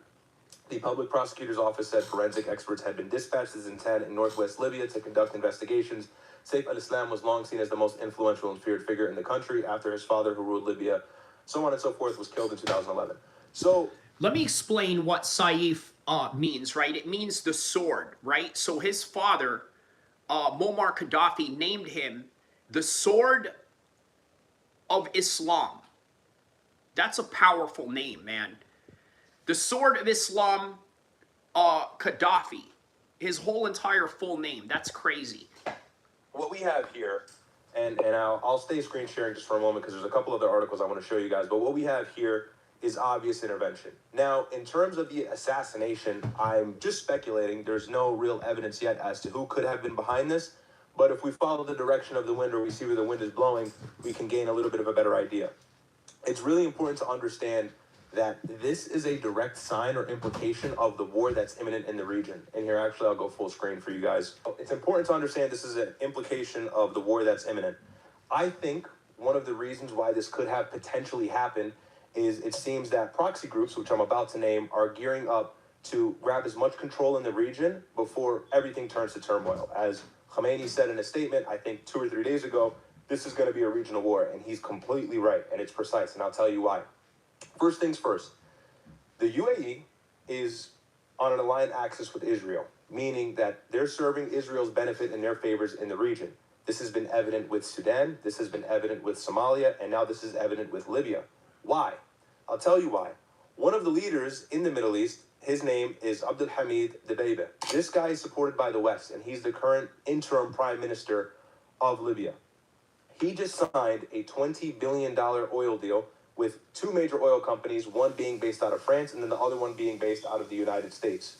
And in signing this pointed a lot of eyes, especially for the UAE, to make a move in the region before this guy catches too much power, because he does not have total control over the country. There's other factions in Libya that have control. Libya is a fractured country just like Yemen, so there's not one totalitarian ruler just yet, although there probably will be in coming years. And so in doing this, it's evident that the UAE is supporting one of these people. The person that the UAE is supporting is a guy, Gaddafi, the guy who was killed. And why was he killed? There's sources coming out from people as reliable as Reuters and other news articles. And his name, and he rules, I believe, in the East. His name is Haftar, Khalifa Haftar. And this guy went as far as to say that he's going to take full control of Libya, and he got a $4 billion weapons deal from Pakistan that no one knows where he got this money from, by the way, you know, hint, hint, potentially Saudi Arabia, and he also wants to take control of the country. So in essence, there's a bunch of different factions supported by different countries to try and grab control of the region. So you guys understand the play that is going on here, right? You know, the potential war that is imminent with Iran and then the other regional players that are involved, right? Because look, when it comes to wars in Iran or Iraq or this and that, it's not just one region that is involved. It is multiple regions that are involved because one Middle Eastern country affects the other in some kind of way. And Riyadh, the brother, I'm not talking about Riyadh, the city of Saudi Arabia, but Riyadh, the brother of Myron Gaines, is explaining that to you guys right now. So, all right, going back to this one right here. The reason why this matters, if you look back, Saudi Arabia and the UAE were in tandem back in 2019. They had parallel interests. They were both fighting Yemen. Now, in this fight with Yemen, the UAE... Now, I need you to understand why Saudi Arabia was fighting with Yemen, right? They were fighting with Yemen because Saudi Arabia is a Sunni state, right? If you want to know what a Sunni looks like, just look for anybody that has no mustache and a beard, which is basically all of the Dagestanis, right? They are all Sunnis, right? There's barely any Shias in a Dagestani world. There's barely any Shias in the Russian Muslim world, period. But bottom line, hold on, let me see if there's any new comments here. No new comments, okay. Okay, bottom line, that is where we are sort of headed with all of this, right? Okay, bottom line, that is where we are. That is where we are headed with all of this, right? We are basically in a situation where there are regional powers in play, right? Saudi Arabia versus Iran had a long-standing conflict, and the reason why Saudi Arabia went down to Yemen to fight the Houthis, which, by the way, are Shias, okay, is because it was a popular war. It was a popular war among Saudi Arabians because guess what? The majority of Saudis hate the Shias. They absolutely can't stand the Shias. And they are allies with the United States, so here we are.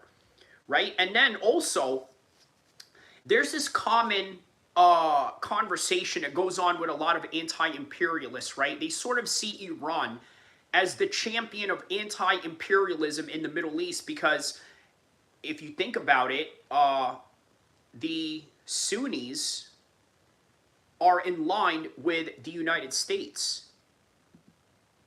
You see what I'm saying? The Sunnis are, at least the government of the Sunnis are in line with the United States. See what I'm saying? So, yeah.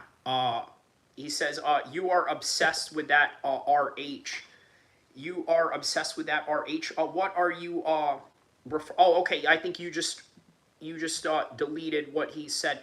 Yeah, what was that about? What is that comment about, Marty, where he said, something about like I play the trombone in a band in 2 days. Yeah, what is he talking about with that? What sort of stuff is he chatting on about right here?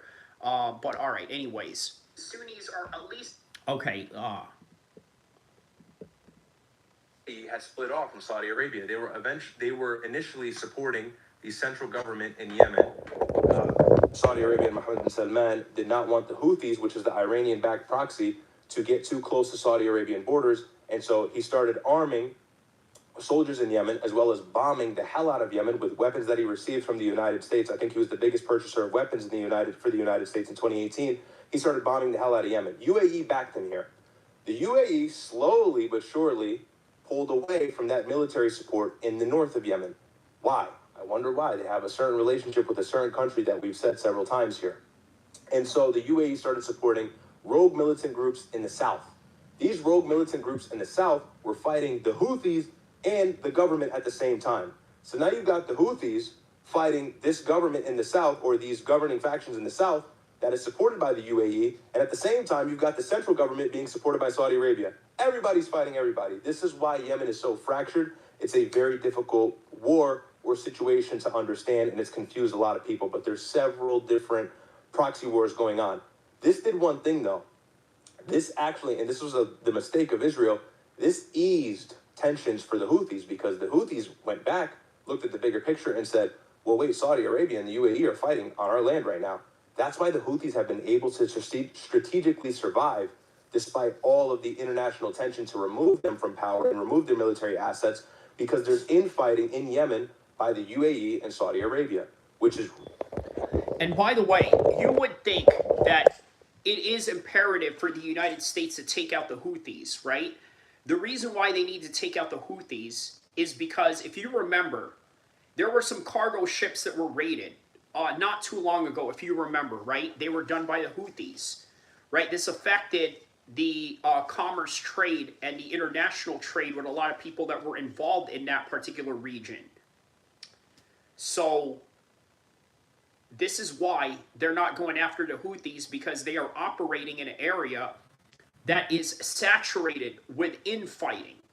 And for them to go in there and try and annihilate them, or to try to send troops there, would be a very risky business for the United States to get into. Really stupid, by the way. If the Arab nations had lined up, they could have destroyed the Houthis a long time ago, because they're fighting for regional influence via a proxy war. Iran is able to capitalize, which is why the Houthis are so strong. So fast forward to 2024, 2025, UAE and Saudi Arabia have economic tensions, they have disagreements, and they eventually completely branch off. The entire world sees now, it's a public spectacle, that these countries are no longer aligned. Matter of fact, they're opposing each other indirectly via proxies. It's more of a shadow war and an economic war than a... So the proxy wars are a thing of today, right?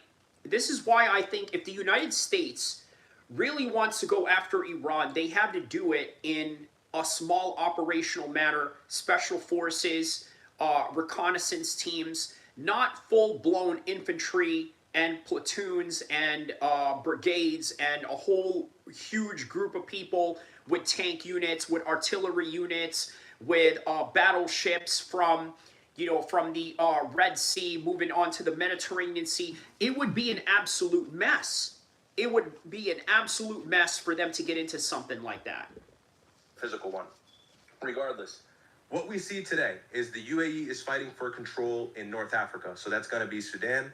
We saw what happened in the capital of Sudan, Khartoum. They completely destroyed it and leveled it to the ground almost. And they're kind of getting back on their feet. And that'll be relevant in a moment. And they also destroyed neighboring villages, Al-Fashir in the south. Why? Saudi Arabia and the UAE are fighting for this influence for a reason. It's not just to be the big bad Arab of the Middle East. It's more so because oil is no longer the hottest commodity anymore. It's losing traction quickly.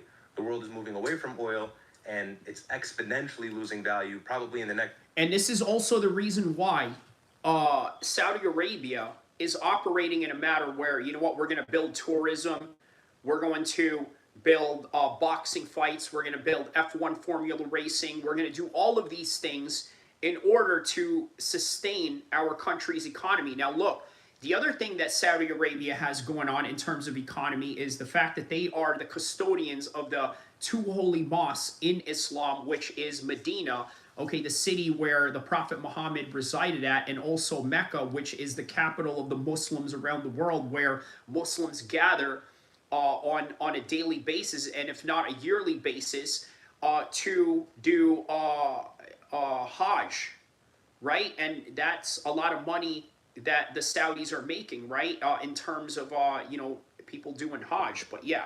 Next 10 years, it's not going to be of any value anymore. If so, it won't be recognizable or reputable. And so Saudi Arabia is trying to move in a different direction where they capitalize financially off of their tourism as well as their regional influence. The UAE, same thing. Here's the caveat. UAE's ahead of them significantly. Yep, but here's the caveat with Saudi Arabia. So the reason why the UAE is way ahead of Saudi Arabia when it comes to tourism is because they have less religious restrictions. And if you notice over the years, Saudi Arabia has sort of lessened their religious, their strict religious doctrines or rules, just so they can fit and accommodate a tourism haven. They're still the custodians of the two holy mosques, and although that doesn't bring in a lot of money, it still brings in enough to keep them afloat, as well as give them respect from the entire region. Those two mosques are respected by the entire Muslim world, Sunni or Shia. So Saudi Arabia has that guarantor of security regardless, whereas the UAE doesn't. So the UAE has been a lot more extreme in their proxy war. So that is why they have been more extreme in their proxy war, because they know that at any time anybody could run up at the UAE and just completely destroy that place, right? Because it doesn't have a holy mosque like Mecca or Medina, and as a result, they're not going to be a target for just any random terrorists out there, especially on the Houthi side of things. Being in Sudan, and now they're getting involved in Libya. That's why it's pretty obvious that they were supporting a leader in Libya who was killed. So it seems like... And one other thing I'll say too, just to add more credence to what you're saying, why do you guys think they fucking took over Gaza? What have I been telling you guys forever? That God... The reason why they took over Gaza is because they want to create a new UAE, right? That is what they are planning to do with Gaza. They are planning to turn it into the next UAE, into a tourism hub, just like Egypt, just like UAE, just like Qatar, and even Iran. Iran is also a tourism place for many people in the Middle East, not necessarily for Americans, because if you were to go to Iran, and you're not Iranian, the U.S. State Department would warn you of going there and the potential danger that you would face as a result of that. Gaza was going to become a beach resort. And don't worry, guys. Stay tuned. We're going to continue on with the halftime show as well. I just wanted to sort of, get this out of the way, the Iran war that is imminent, because it is important to kind of know about it as well. International city. They already showed, who was it? Jared Kushner, right? Yep. Literally, we're showing off like plans of what they plan to do with the Gaza Strip. They're going to turn it into another Dubai. Dubai set the standard where it's like, okay, we can now make the Middle East profitable off of tourism, and the Saudi Arabia, who's been competing with the UAE, who has more money and influence in the region from a tourist perspective, is like, you know what? We need to move forward. We got to get out of our old, super strict Orthodox Islam mindset, and we. Now, what's crazy about that? Think of the word.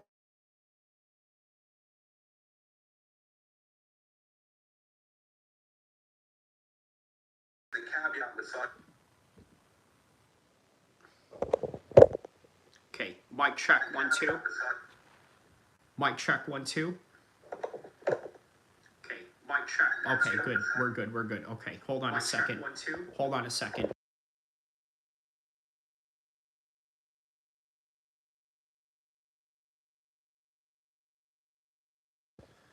Hold on a second. I gotta take a phone call.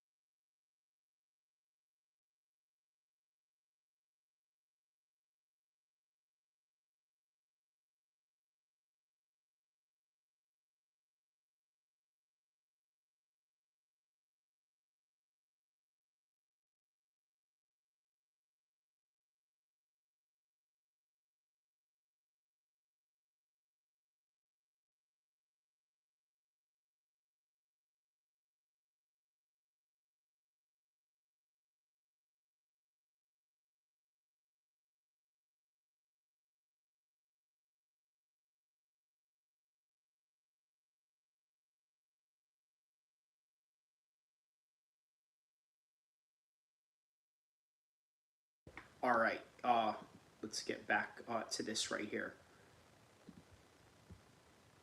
All right, let's get back to this right here. They legalize alcohol. They let women drive.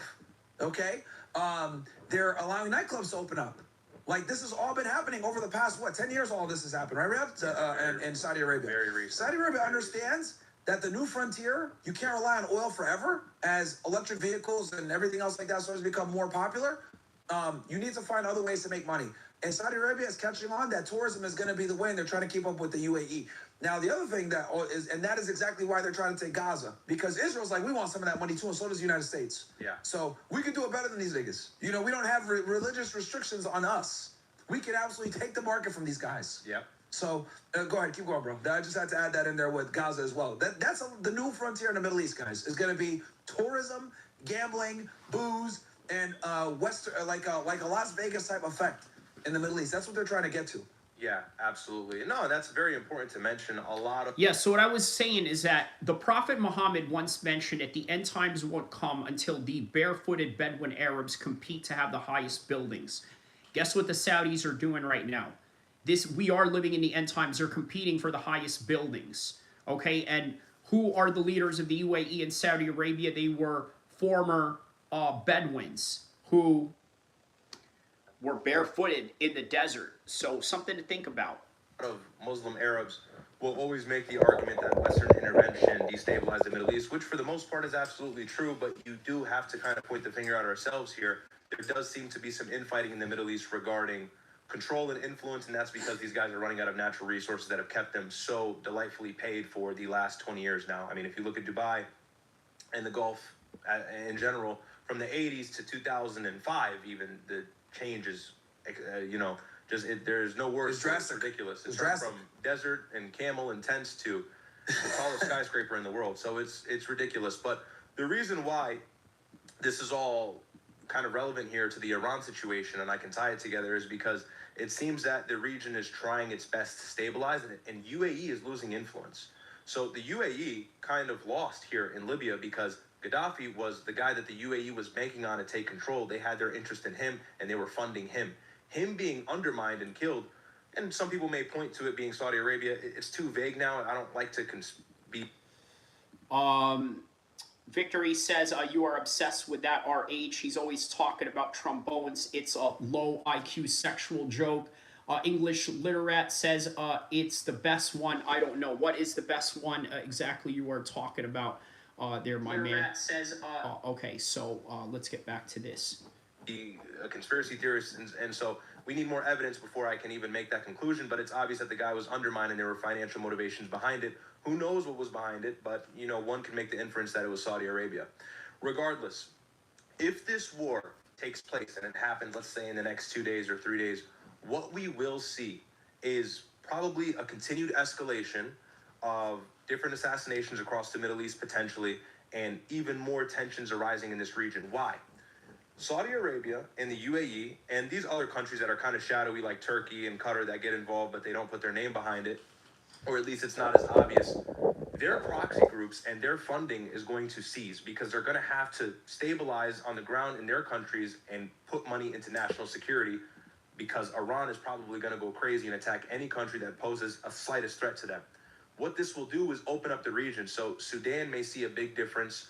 Libya is going to see a huge difference, and Yemen, the biggest one, is going to see a very large difference. Why? Saudi Arabia is going to pull its funding probably from the core central government in Yemen, and the Houthis are probably going to lose a little bit of support from Iran as well because they're going to be busy fighting Israel and the United States.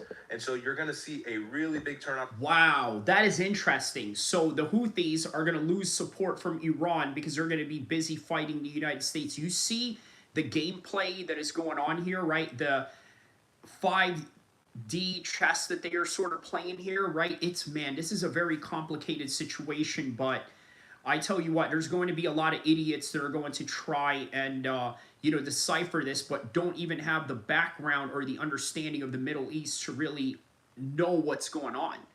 So pay attention, because these are very complicated situations, but on another hand, this is the reality of the world that we are seeing right now.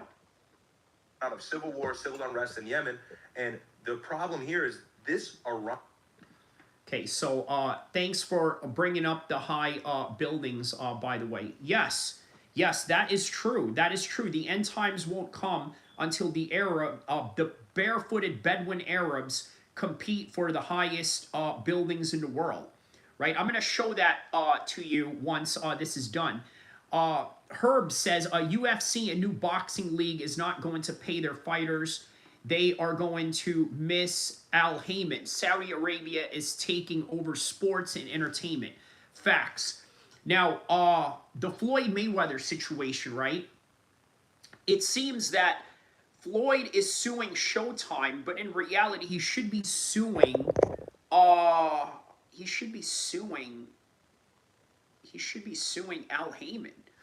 But why is he afraid to go after Al-Kheer? Only God knows why. Iranian U.S.-Israel conflict is going to further destabilize the Middle East, not even because these countries are going to get involved, but because the small amount of effort that's been put into stabilizing these countries via proxies, via other resources and efforts, are now all going to be directed towards Israel and Iran.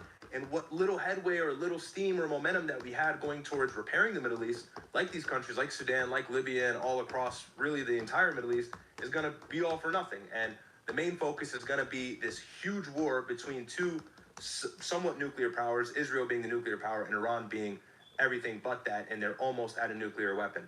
So that's really important to understand. If war breaks out with Iran... All right, so I found the video of what we're talking about, right? I'm going to show you right now. I'm going to show you what this is right here. So check this out. Over 1,400 years ago, Prophet Muhammad predicted the future abundance of wealth in Arabia. In Sahih Muslim 1013, he foretold that the earth will throw up its treasure and wealth will be abundant. Initially barren, the Arabian Peninsula was transformed by the discovery of oil, which turned these lands into centers of immense wealth. This black gold, lying untouched for centuries, became a global treasure only with modern technology, fulfilling this remarkable prophecy. Yet the prophecy didn't end there. The prophet also predicted that barefoot, destitute Bedouins would one day compete in building tall structures. This is evident today in cities like Dubai, once a quiet desert region around 50 years ago, now home to the world's tallest skyscraper, the Burj Khalifa. Saudi Arabia, too, is set to build even taller structures, making these words of the prophet even more striking.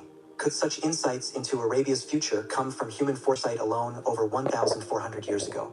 Over 1,400 years ago. So there you go, guys. Prophet Muhammad predicted that 1,400 years ago, right? Something very important for you to understand. So, all right, let's get back to this right here. Iran, everything in the Middle East reprioritizes overnight. Saudi Arabia gets pulled into deeper U.S.-Israel security stack. United Arab Emirates gets pulled deeper into the security stack with the U.S. and Israel because they have an axis and a security contract. And proxies like Hezbollah and the Houthis lighten up in Yemen, Lebanon, and the Red Sea. So Saudi pulls back from these proxy wars while the UAE loses its protection umbrella. That opens space for Saudi to replace Emirati influence in places like Sudan, Somalia, and Libya. Meanwhile, even Turkey may exploit some of this opening and expand its footprint too.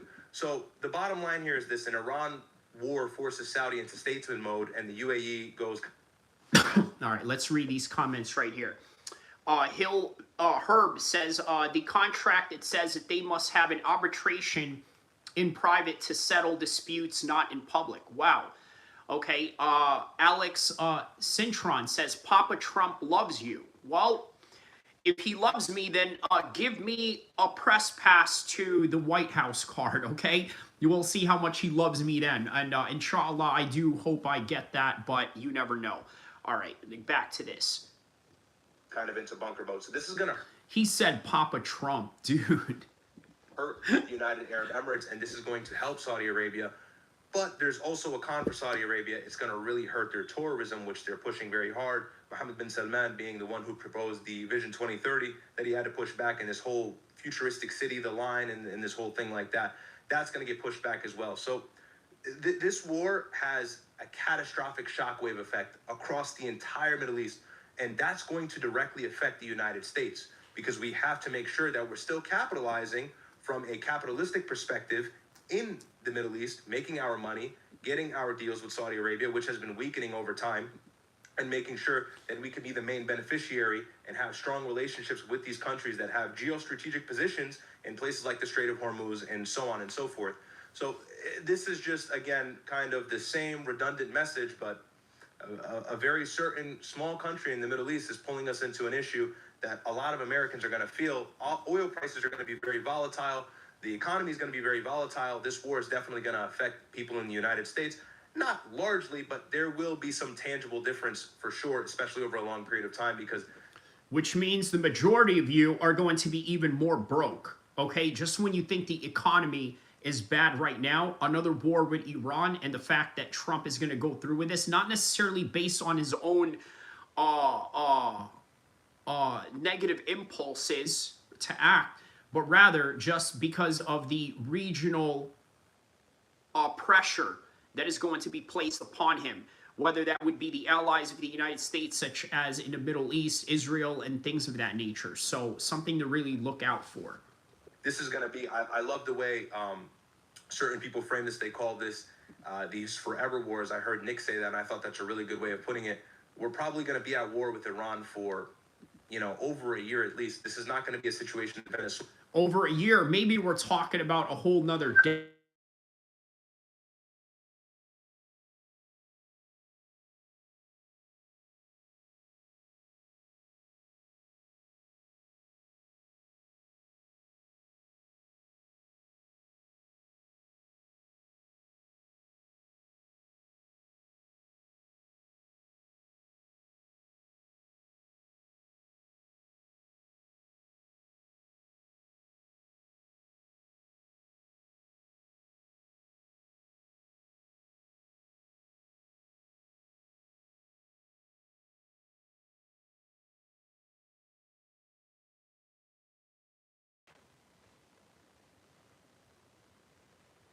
All right. So are we back? Let's make sure that we're back here.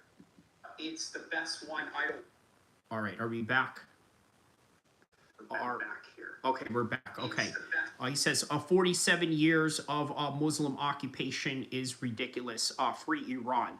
Okay, well, that is your opinion on that. I mean, you know, is it an Islamic occupation or a Shia occupation, right? Because, you know, we tend to think a little bit differently in the Sunni world, if you know what I mean. But all right, let's continue on. And take Maduro out. By the way, we had assets in Maduro's regime, no doubt. That's how we were able to seamlessly take him out overnight, whereas in Iran, not going to be the case. We're going to have lots of boots on ground. We're going to have to deal with that difficult terrain that I went over earlier. And on top of that, they have an insane ballistic missile program, supersonic missiles. So, once again, the terrain that is in Iran, think about this, right? The mountains in Afghanistan was a serious, serious threat, okay, for U.S. troops. How much more would Iran? I want you to think about that. That will absolutely penetrate our defense systems, and our biggest base being in Qatar. I think it's called the Udayyid, and then the other military bases. Is that what you were talking about earlier? Oh, That's what I was talking about earlier. Yeah. I can never pronounce it. Yeah, the Udayyid, and then these other large military bases and assets in the Middle East, they're also going to be under a lot of pressure. And what does this mean in turn? A lot of U.S. service members could potentially lose their lives. Ridiculous and absolutely not worth it. But unfortunately, because Iran poses, just so you guys understand, they pose zero threat to the United States, okay? They only pose a threat to the Israelis, which is why we're, projecting all this military might on them and trying to force them to the table. There's a reason why the Israelis aren't fighting their own battle right now, guys. They're trying to create a layer of separation because, and this is why the Iranians are saying, look, if the U.S. attacks us, we're going to attack all of your allies in the region. That's why we're going to make it. They said they're going to make it a regional war. The Iranians know that they can't fight the United States head on, so they have to have pressure points that make it too painful to continue the conflict, right? So it's going to be a victory with a lot of losses to get that victory. And the thing also that the Iranians have to their benefit is the Iranians know that Trump is getting ready to go to midterms. They know that Trump doesn't really want a war, and they know that the base is not going to like that. So they're kind of testing him, right, to see what he's actually going to do. There it is, right? So all of this falls under Trump by the end of the day, right? What is he going to do?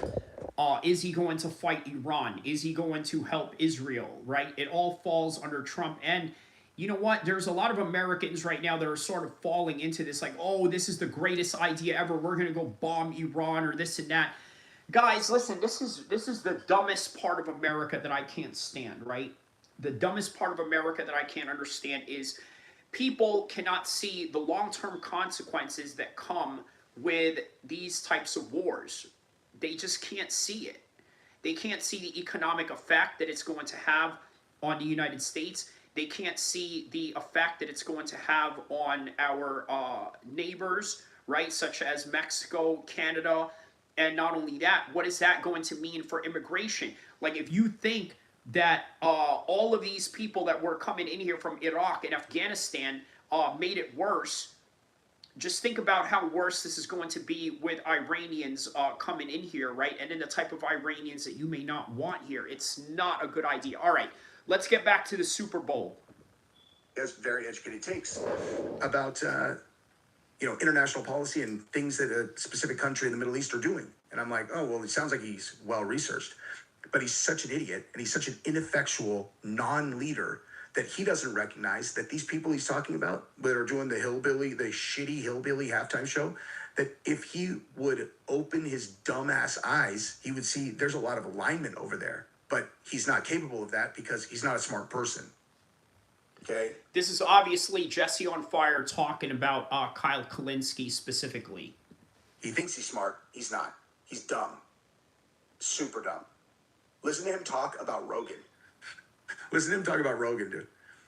Like, Rogan had him on like 4 or 5 times. He's all, Rogan's an idiot. He's like, I heard him share this opinion. It's like, I came to your show. I sat down with him for hours. I explained. He says, I knew I recognized that dork. You're talking about my homie Jesse on Fire, right? Is that what you're talking about? Dude, I mean, listen, you know what? You're allowed to have your opinion on, you know, X, Y, and Z. I can kind of understand. I mean, I don't know. I don't understand why you don't like Jesse. But, you know, I also get an look, put it like this, right? Put it like this. In the game of YouTube, okay, hate and love is all the same. Think about this. Whether you hit the like button or the, you know, thumbs down button, it's literally all the same. Okay? Love and hate are all the same because they garner attention. I would rather be hated and respected than be loved and not respected, right? Because people can love you, but people won't respect you, right? With me, look, you have no choice but to respect me. Like, if you don't respect me, then you're just not an objective-minded person. You know what I mean? If you can't respect me, you know, that's because you have low-level intelligence. And look, do you have to like me? No, but you're going to respect me. He says, I don't hate him. I just think he's a poser. Best way I can explain it. Poser in what way? Right? Now, look, here's the thing. I think I kind of know what you mean by poser, right? Let me give you an example. You ever seen these $18,000 boot camps that they have going on? Where these guys charge you $18,000 to teach you how to be a man, and then they do all these fake Navy SEAL training, right? You're like laying down in a plank position while they're like spraying water at you, simulating some kind of like Navy SEAL training. Well, the reason for this, okay, the reason for guys signing up to this is because the majority of these guys that sign up for this are usually sales guys that never entered the military and now want to live out this Rambo fantasy because they spent their whole entire 20s drinking, doing drugs, you know, hanging out with frats and this, that, and the other. And on top of that, you know, sometimes they'll work out, sometimes, you know, they'll bodybuild, but they don't really train athletically. So now they want to look for something to sort of push them over the edge when it comes to physical limits. He tries, he says, this is Marty saying this about Jesse. He says he just tries hard to be cool. Has tattoos, the hair, the BJJ, the lingo, name drops, his logo, LOL. Let me see if I fit any of these descriptions, right? The tattoos, no, I don't have tattoos like that because obviously I got one tattoo in my whole life, and that was when I wasn't even a real practicing Muslim. The hair, you know, it's a standard haircut. I guess you could say it has a little bit of a military, you know, look to it. You know, maybe you're pointing out the fact that he tries to, you know, look a little bit military, which again kind of falls into a lot of these sales guys that never got into the military or went to high school, or I mean, went to college and then went into sales and never really got to live out their manly fantasies because they were stuck in the corporate world, right? So in turn, what does he compensate for having a military hairstyle? The BJJ, I mean, he does train it for real. You know, he does train with some real legit BJJ guys. That is something, you know, to be proud about. You know, I train with some real legit guys. That's something to be proud about. You train with some legit guys, right? You guys have, you know, a very formidable team in Ohio. That's something to be proud about. The lingo, the name drops. Do I name drop? Yes, I do. I do name drop. But for the purpose of, I guess, educational purposes, or let's be honest about this, right? Everybody in the internet is a clout chaser, including yours truly, right? Now, the only difference is it true? Is it true that I've trained with Uriah Faber and Team Alpha Male before? Yes. So am I going to use that? Yes. They're a famous team. Do I know famous rappers, you know, that come from, you know, the hood or my hood or famous hoods out there? Yes. Am I going to name drop them? Of course I will. Because, you know, it does help with the promotion. His logo, I will say his logo is a little bit, it is a little bit weird and unusual, right? You have a guy, if you look at his logo right here, you have a guy who is flexing, his guns, right? Sort of like this, bodybuilding type of image, right? But yet he's not really a bodybuilder. He's actually like a real, BJJ guy who trains, right? He's not a bodybuilder, but yet he has this, over exaggerated cartoon figure of himself. Now take a look at my symbol, right? What do I have in my symbol? Okay, you have a black and white face. I let you use your imagination what that means, right? But if you really want me to break it down and tell you for the sake of giving you an introduction to this channel, put it like this. I'm a very kind person, okay? This is my kind side. This side of my face is my kind side.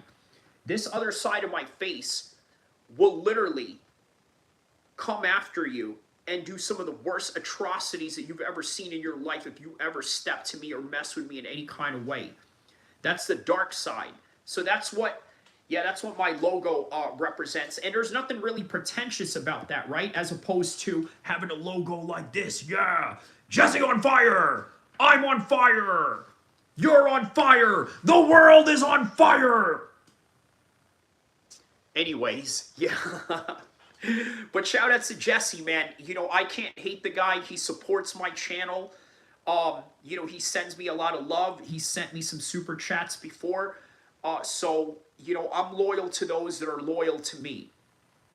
And if Jesse is ever out here in Northern California, he knows what it is. He knows that I'll have his back no matter what. Maybe I'll make fun of him with you a little bit, but not too much. I mean, just enough to the point where, like, all right, you know what? Like, it's just all fun and games and banter. But if it comes down to it, you better believe I'm going to war for Jesse on fire. It's going to be Kyrie on fire that day. You know what I mean? But at the same time, I welcome you guys to speak your opinions on these particular matters at hand. All right, let's get back to what he's saying here. All of this to him, and you're like, oh, you mean you did Joe Rogan the favor of going to... Oh, let me read some of these comments right here. He says, that's the best way I can explain it. He said he stopped doing the show with Schaub. Yeah, because, Brendan Schaub does a lot of shows, right? So, it's going to be rather difficult for him to, just, do shows all the time, right? And then add on to another show, right? So they do collaborate when there's a big event going on. Right, they'll collaborate and do a preview on that pay-per-view. But for all the combat sports guys, by the way, stay tuned. We're going to do a bonus combat sports round. We're going to go over, what happened this weekend, the BKFC card and all of that. So stay tuned. We got more right after this. So, but first, on to the Super Bowl situation. His biggest podcast on planet Earth. And then after your super compelling argument, he didn't end up agreeing with you point for point. Wow, what an idiot. You have the self-awareness of whatever inanimate object is looking at you right there, okay? You are a moron, okay? And so again, this right here, not moving, irrelevant, means nothing, okay? Doesn't mean that they're not botting, but that is not an indicator of anything. It's frozen, obviously, okay? Now, here you go. So this dude, Adam... Oh, wow. Adam22 makes it to Jesse on fire. Oh, this is great. We're going to have a gangster party up in here. Let's hear what Adam22 had to say here. Adam22. Actually, let me show you Milo first, because this one was really weird. So I think Milo is one of the most talented orators. I don't know. People on the mic. Orators. He's a talented orator is what he is trying to say. Yes, 90% of the comments were trashing him. Well, you know what? Those are Brendan Schaub fans, right? What do you expect from Brendan Schaub fans? They're probably, big assholes like him. And Jesse, what do you have to say about all that? Jesse? You all right? Extremely talented, charismatic, extraordinarily talented. Thank you. He's talking about me, by the way. He's not talking about some gay... British, Greek commentator named Milo. He's talking about me, but anyways.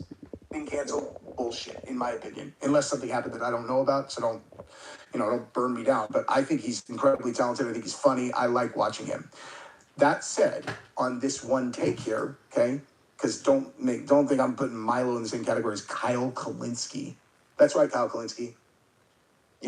all the, I did vote for Trump, so I guess that means that I'm a homophobic whatever, but I'm not. And I think that this openly homosexual, at least he used to be, dude who talks about whatever, is 100 times smarter, cooler, more talented than you, more likable in every way. So if you were sexually abused while in a juvenile detention facility, you may be what the hell? Why do I keep getting these commercials? Why do I keep getting commercials about people getting SA'd in a juvenile facility? I don't get it. Stop giving me these commercials.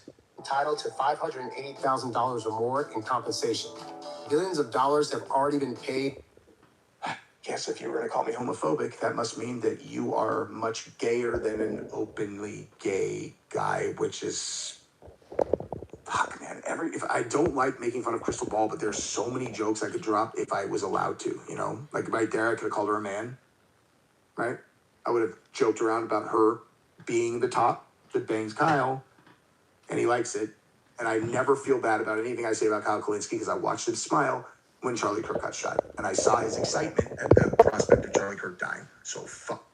All right, so obviously he has some serious beef going on with Kyle Kalinske there based on that.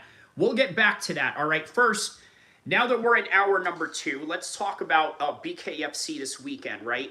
Let's take a look at the card that was Knuckle Mania this weekend. Okay, and then we're going to get to the UFC because those were the 2 prominent fights this weekend. So, Andre Arlovski, let's start off from the top, doing the dang thing, right? Andre Arlovski, at 47 years old, is now the BKFC world champion.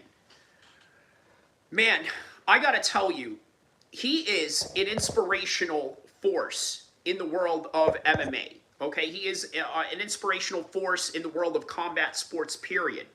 The guy had cancer 3 times, and he beat it. Not only did he beat it, he comes back and wins the heavyweight title. And by the way, how about his little, scuffle he had going on with Jack Doherty, right? Which, by the way, was great for promoting this event. In the co-main event, you obviously had Lorenzo Hunt taking on, who did Lorenzo? Well, we'll get to that in a second. But obviously, Andre Arlovski, 47. This was a trilogy fight between him and Ben Rothwell, right? Look at the ages between these two, right? Arlovski, 47. Ben Rothwell, 44. Okay, on Saturday, Knuckle Mania 6. It was free, by the way, on YouTube, so you didn't have to go on a pay app or anything. They had it for free, which is great. Arlovski had fought Rothwell twice in MMA, right? Winning a decision and by knockout. And this weekend, he ensured it was 3 times the charm as he looked at a level above Rothwell, beating him to the punch, landing more powerful shots, and forcing his rival to wear a mask of a blood as early as the 2nd round. Okay, so though Rothwell had enjoyed a late career in BKFC as a former champion, he looked far from sluggish on Saturday and boxed as if he was in slow motion. He did not look very good in this one, right? And that was because Arlovski made him look very bad, right? Arlovski took advantage of that, in which every round was landing straight right hands, 1-2s over and over again. More so to outclass Rothwell until he basically expired in the 3rd round. Okay, the timeout never looked good. Rothwell had a large V-shaped cut on his forehead. Okay, blood was everywhere. Even the ringside physician wiped his face clean, and and said that the blood wasn't coming from his forehead. It was clear that they were more concerned about his eye, because his eye was the one that got busted. There was bruising on one side, a pooling of blood above, and compromising vision. It was all over. Arlovski had done it, and just in a second fight in his organization, he already became the king, right? Arlovski's victory was not only landscape shifting as a result of Knuckle Mania 6, but in the co-main event, let's get to the co-main event. Lorenzo Hunt showed that there was plenty of combat life in the old dog. Yet the former pound-for-pound ruler and defended of the BKFC defended his current crown, okay, against Dave Mundell, 4th round domination. Okay, the effect was seismic, right? Mundell has been campaigning for this fight against Mike Perry for a long time. They got into it during the pre-fight presser. Mike Perry says that he is the real king of violence because he is the moneymaker for the company. And Lorenzo Hunt says nobody is champion until I say that he's champion, and that's that, right? So, yeah, could we see Mike Perry and Hunt somewhere down the road? I think that would be a great fight to see. Obviously, that's going to be a blockbuster fight for BKFC. And, yeah, man, other results that are in BKFC, no one really cares. I mean, obviously, it was a great night of fights, period. But those are the main 2 fights that we are talking about right now. Lorenzo Hunt and David Mundell. I believe that they say that this is a cruiserweight fight. I believe that was a light heavyweight fight because there's a cruiserweight champion right now. Or was it? Was that a... Yeah, I think that was a lightweight. Well, no, a cruiserweight fight. But on any regard, let's see here. On any regard, okay. So let's get to the UFC, right? Let's cover the UFC this weekend.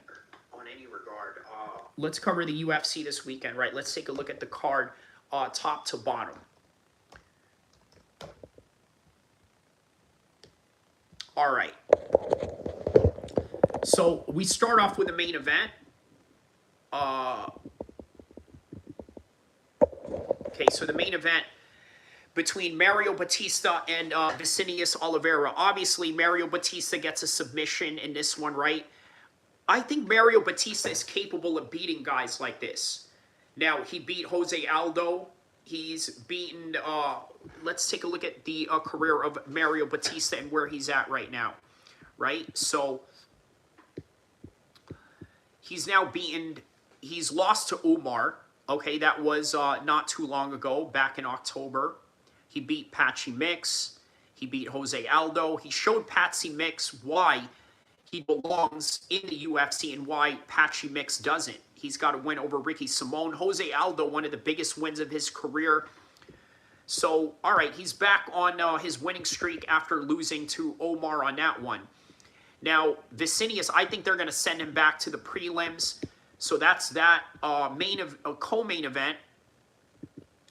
Haraguchi versus Amir Albazi. Now, obviously, this was a huge test for Amir Albazi, but by the end of the day, the striking was on the side of Haraguchi. The percentage, right? The volume, and the lack of takedowns that was in this fight. I mean, it was going to be a kickboxing match. It was going to be Haraguchi's fight to win. Moving on, we have Jailton Almeida taking on Rizvan Kuniev. Obviously, there were no takedowns. All the takedown attempts were from Jailton Almeida. All of them failed. The striking was on the side of Rizvan. Just a little bit more crispier and a little bit more volume than that of Jailton Almeida. That's ultimately what won him this fight. So it'll be interesting to see where Rizvan is at now. I mean, the heavyweight division is in need of some real players, right? Rizvan could be one of them. Mikhail Olajechuk taking on Marc-Andre Barat. Obviously, that's going to be a decision for him, right? The takedowns, ground control was on his side, and the striking percentage as well. The Farad Basharat, both wins for the Basharat family, by the way, right? Decision win for him against Gene Matsumoto. Dustin Jacoby walks away with a KO against Julius Walker in the second round. And then in the prelims, Alex Morono. Now, what's interesting about Alex Morono, right? He got into MMA because he was a gamer, right? He didn't really exercise, didn't really work out. He was one of these dorks, and then he got into MMA.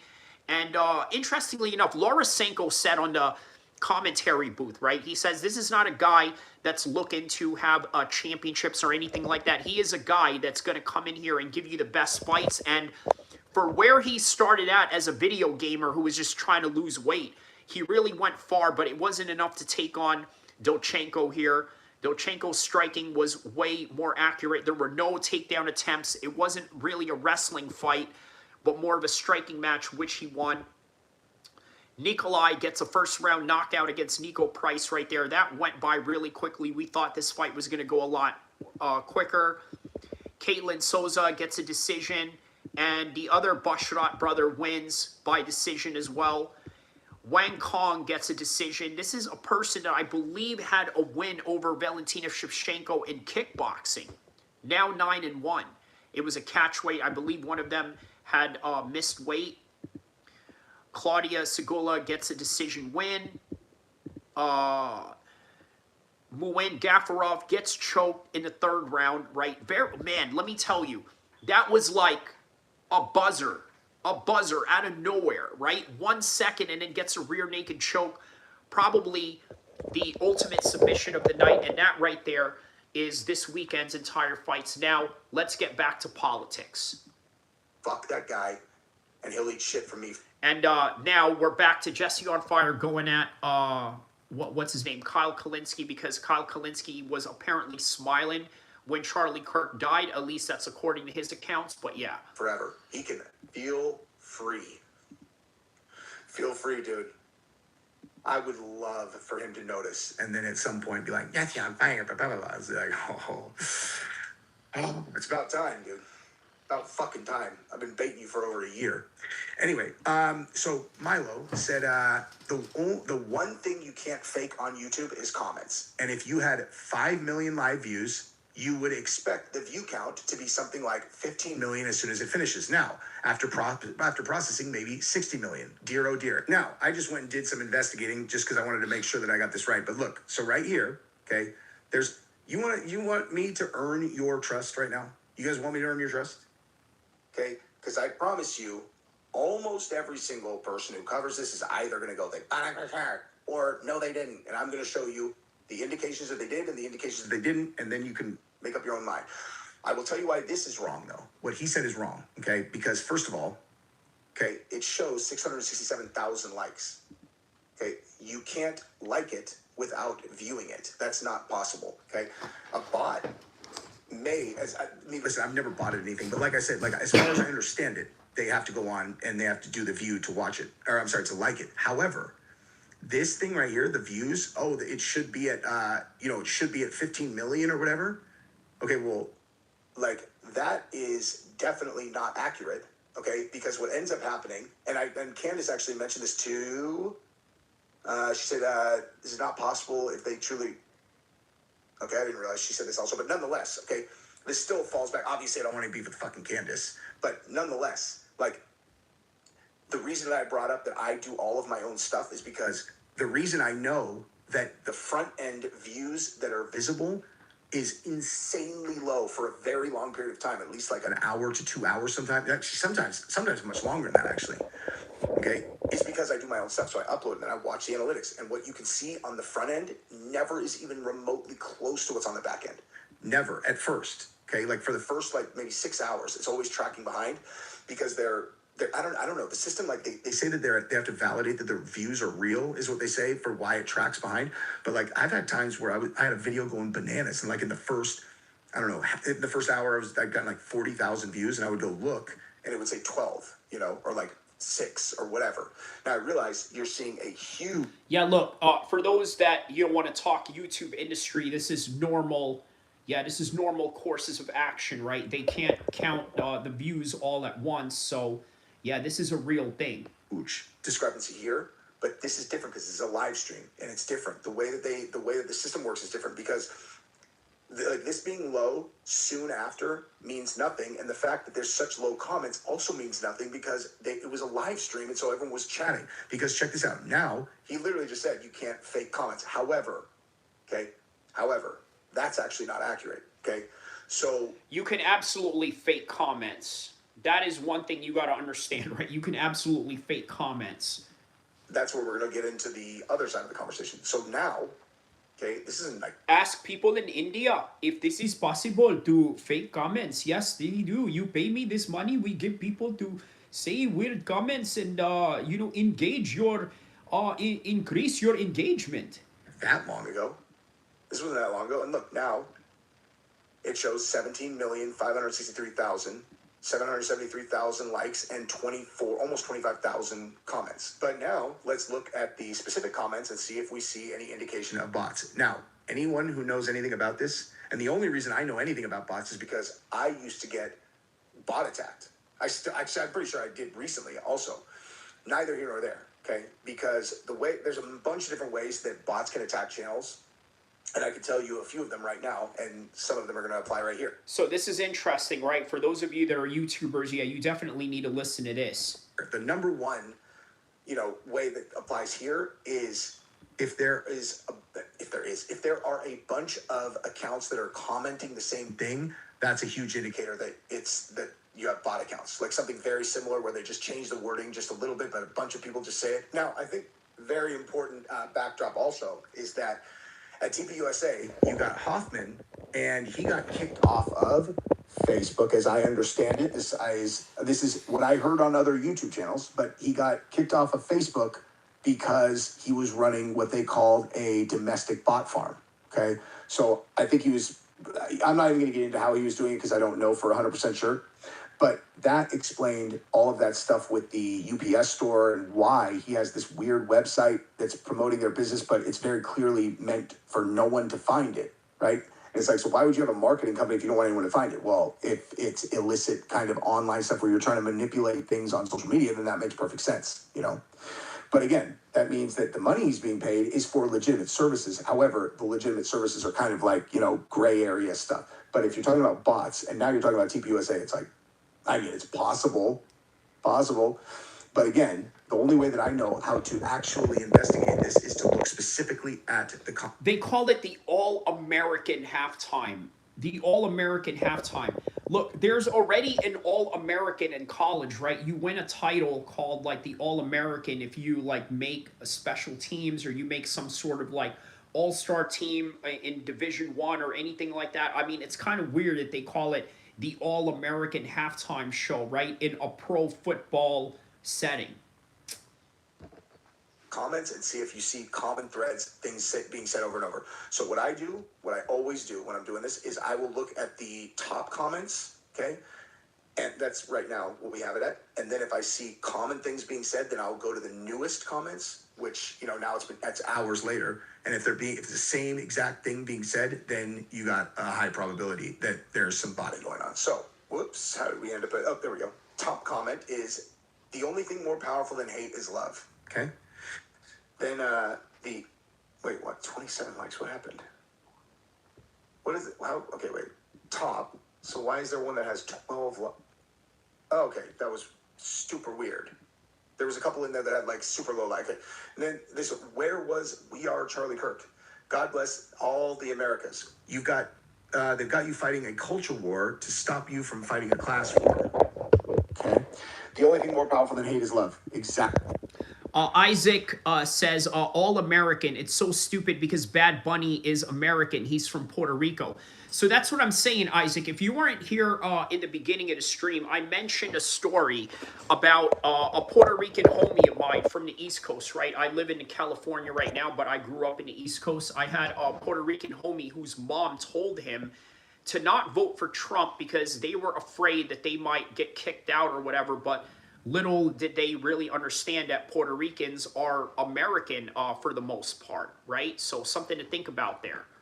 Exactly the same comment as the other one. The only thing more powerful than hate is love. Okay, that's not a good sign. When the power of love overcomes the love of power, the world will know peace. Jimmy, okay. Listen, this is suspect at the very least, okay? This is very suspect. The only thing more powerful than hate is love. Did they say comment that during the show? Is it possible that, I couldn't hear it, I was watching it, but, I couldn't pay attention because I was at a party?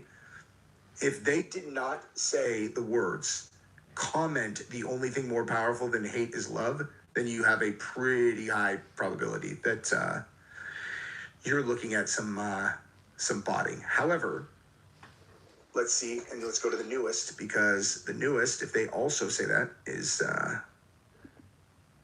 oh, man, okay. So Yeah.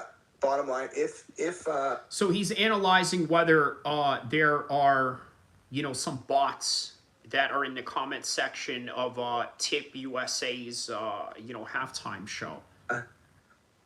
if they did not specifically say to comment the only thing more powerful than hate is love, then that's certainly indicator that there's probably some botting. All right, this is the moment where now I'm going to just show you. This is the first part that I actually filmed, was about this whole thing that I was mentioning. It's like, this is actually really important that everybody understands this, so that's going to be right now. One of the things that I noticed was that there was not a single Caucasian in the entire show for the first 75% of it. And, it's one of those things where I know what you're doing. I know what you're doing. I know exactly what you're doing, okay? He's trying to race bait Americans into saying, oh, well, that's racist. And then what happens? Then it becomes an uproar and a debate. And next thing you know, that debate turns into something else. So something to think about. Baiting us into being angry about this. And I mean like us as in like anyone with two eyeballs who is not afraid to say, like, American culture is a real thing. And so, like, if you're going to have a halftime show with someone who refuses to even perform in the United States and says he hates it, whatever, he's going to do the entire halftime show in Spanish. Okay. Do you tell me that the people who make these decisions are unaware that, like, half the country is going to be like, are you serious? And get outraged and then post about it all over X and get into these huge, huge conflicts with people? No, I think that they understand that. I think that they definitely 100% understand that. And here's the thing, okay? I need to set that groundwork to just make very clear why I am so not upset because I don't care about anything this stupid.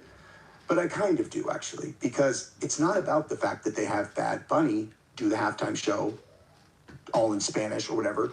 It's that I know that they know that it is going to absolutely infuriate Americans and make them fight and make them. Yeah, look, he's absolutely right about that. A lot of Americans are very sensitive when it comes to race, right? They are very sensitive. They're quick to make a comment on it. They're quick to make an issue about it. And even more so because of the volatile time that we lived in right now. Now, look, a lot of Trump supporters are not going to like to hear this, right? But Trump sort of brought this upon himself. Let me explain why. Number one, Trump knows that whatever he says, he's going to normalize as the president.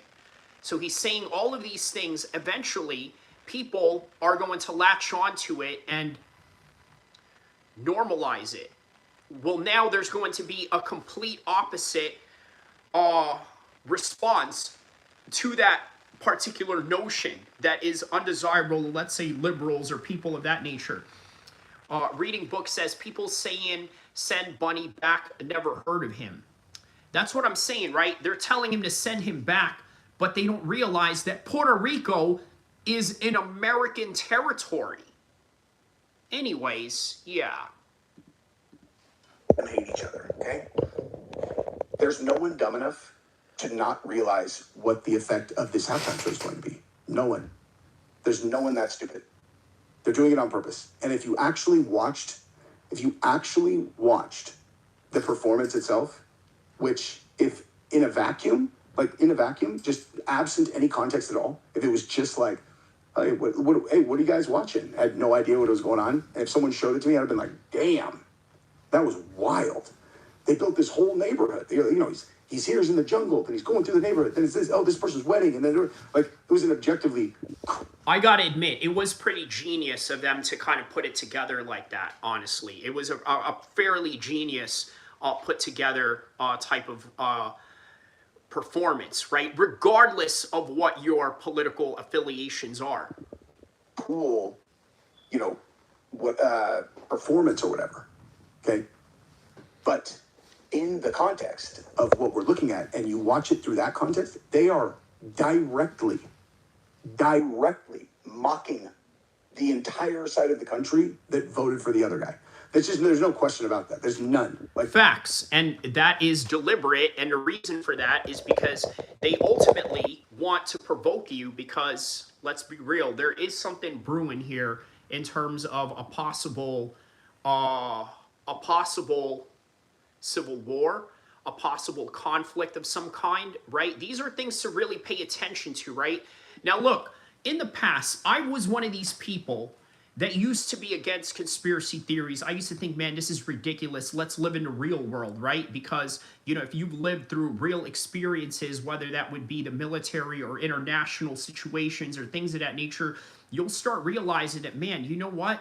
All of these conspiracy theories about these reptiles, about these lizard people or this and that, they are utterly ridiculous. But when you're talking about false flag operations or making people somehow, you know, react in a political violent manner, right?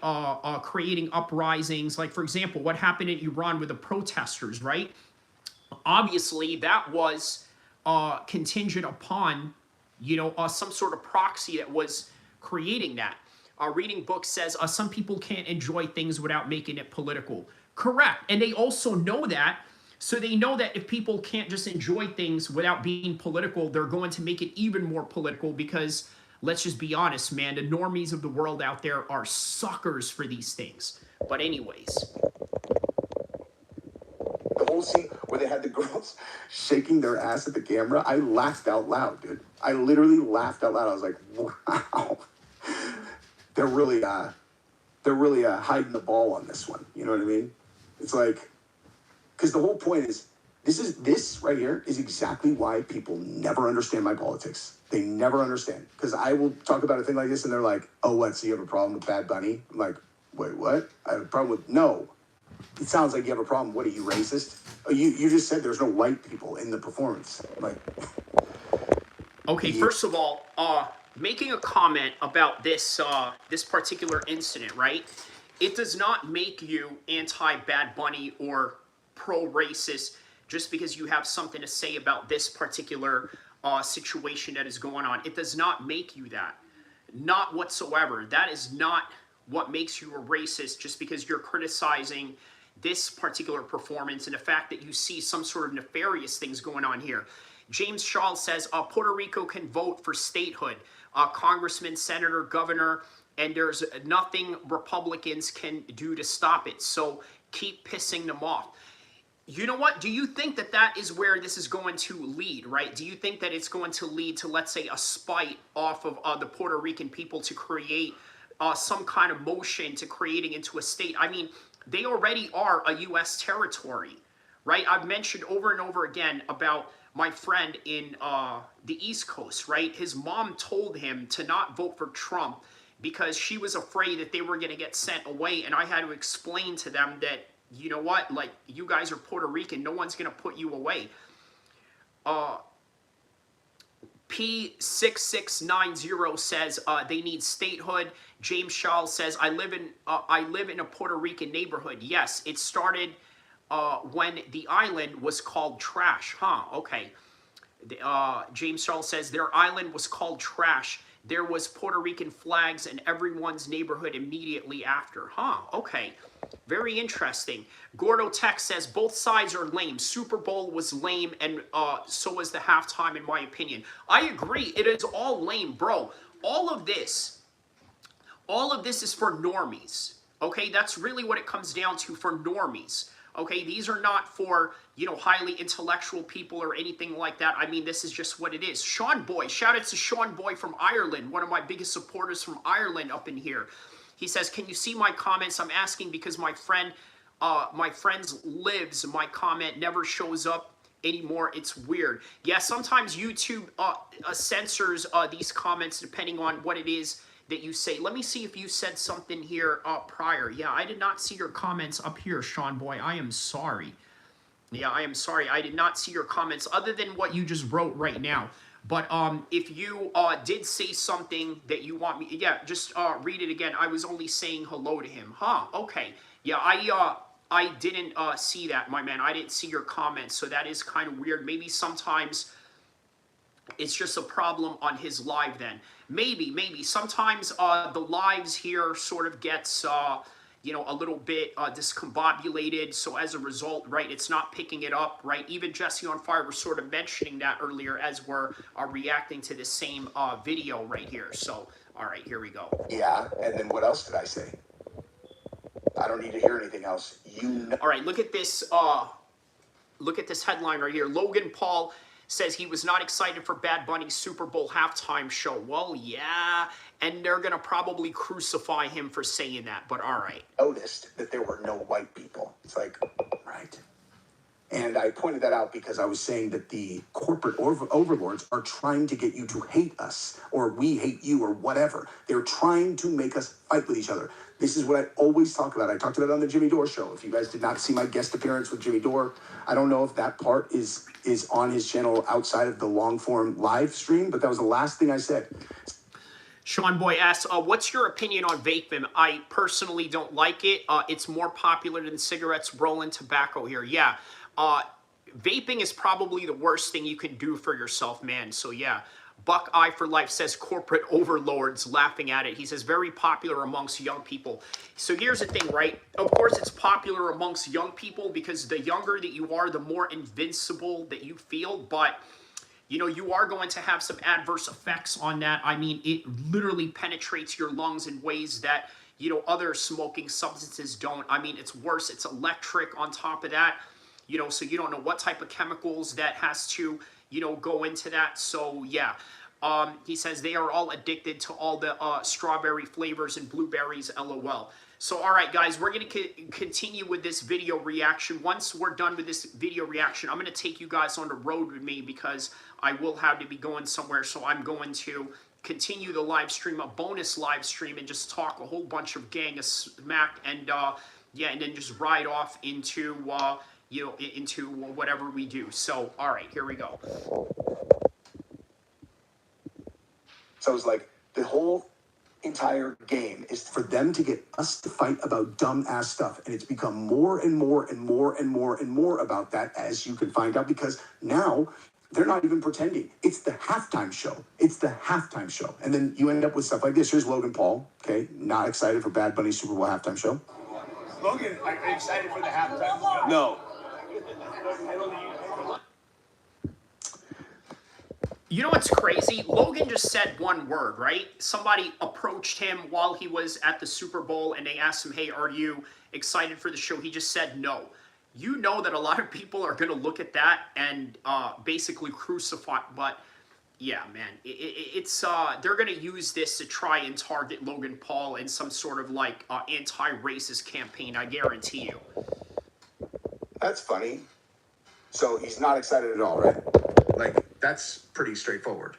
Okay, that's pretty straightforward. But let me just see if he'll stand on that. Hold on. Okay, here's Jake Paul.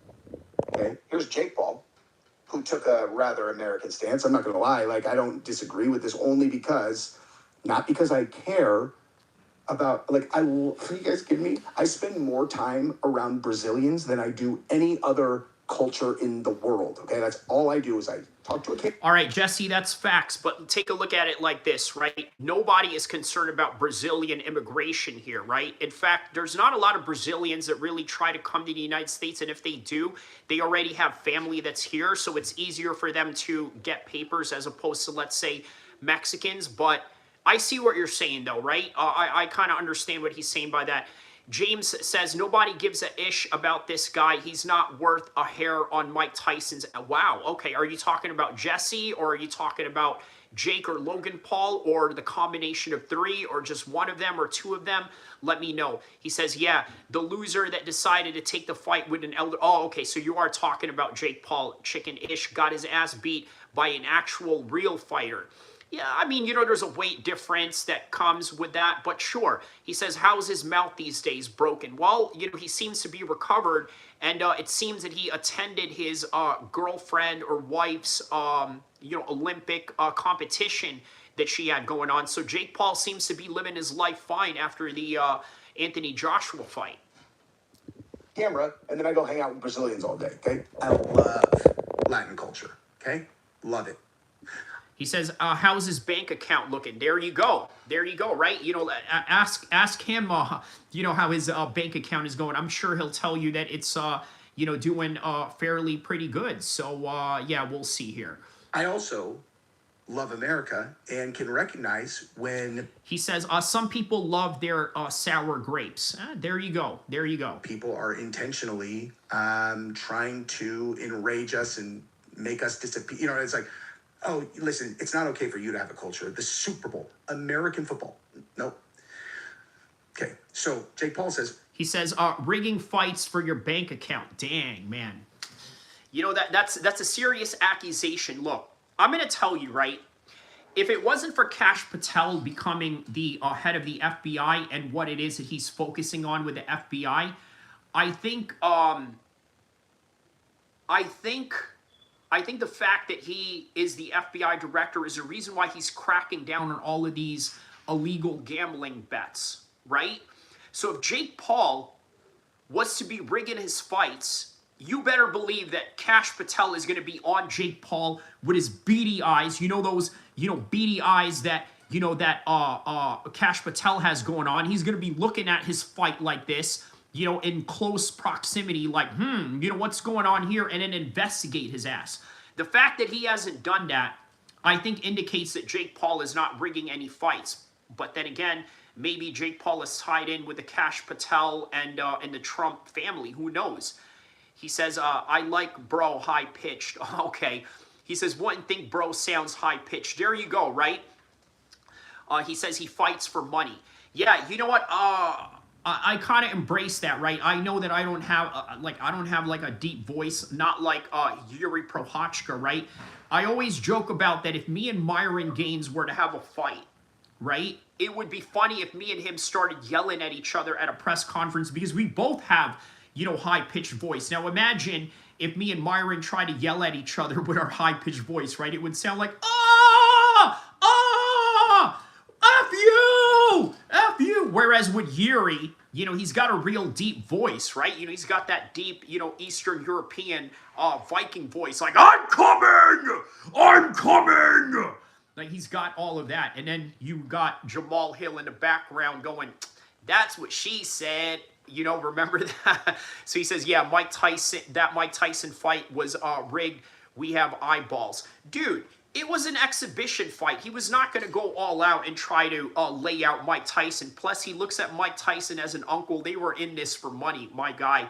You know, they were not in there to hurt each other. Now, the Jake Paul and the Anthony Joshua fight, that had a lot of bad intentions, but the bad intentions came from Anthony Joshua more so than Jake Paul as indicative of the result of that fight. Purposely turning off the halftime show. Let's rally together and show big corporations they can't just do whatever they want without consequences, which equals viewership for them. You are their benefit. Realize that you have power. Turn off this halftime. A fake American citizen performing who publicly hates America. I cannot support that. You know what? I find it really interesting that over the years, Jake Paul has become a lot more right-wing. Whereas when he first moved to LA with his brother from Ohio, right, they sort of leaned into this left-leaning culture in a way, right? And I don't know if that's just because of the LA culture that they were surrounded by, but I tend to notice there's a little bit of a cultural shift with Jake Paul and Logan Paul, and it's sort of steering towards the right. I think ever since Logan Paul had that controversy about 8 years ago with the, well, almost 9 years ago, rather, you know, with the Japan situation, right? I think he started leaning towards the left side and then geared towards the right side with the rise of Trump to sort of, you know, cling on to that audience, right? In particular, a white audience that could relate to a white, blonde American like himself. He says, did he say Puerto Ricans or fake American citizens? He said a fake American citizen. Wow, yeah, he did say fake American citizen. I didn't even think about that. He did. He did say that, and this is from Jake Paul. He did say that.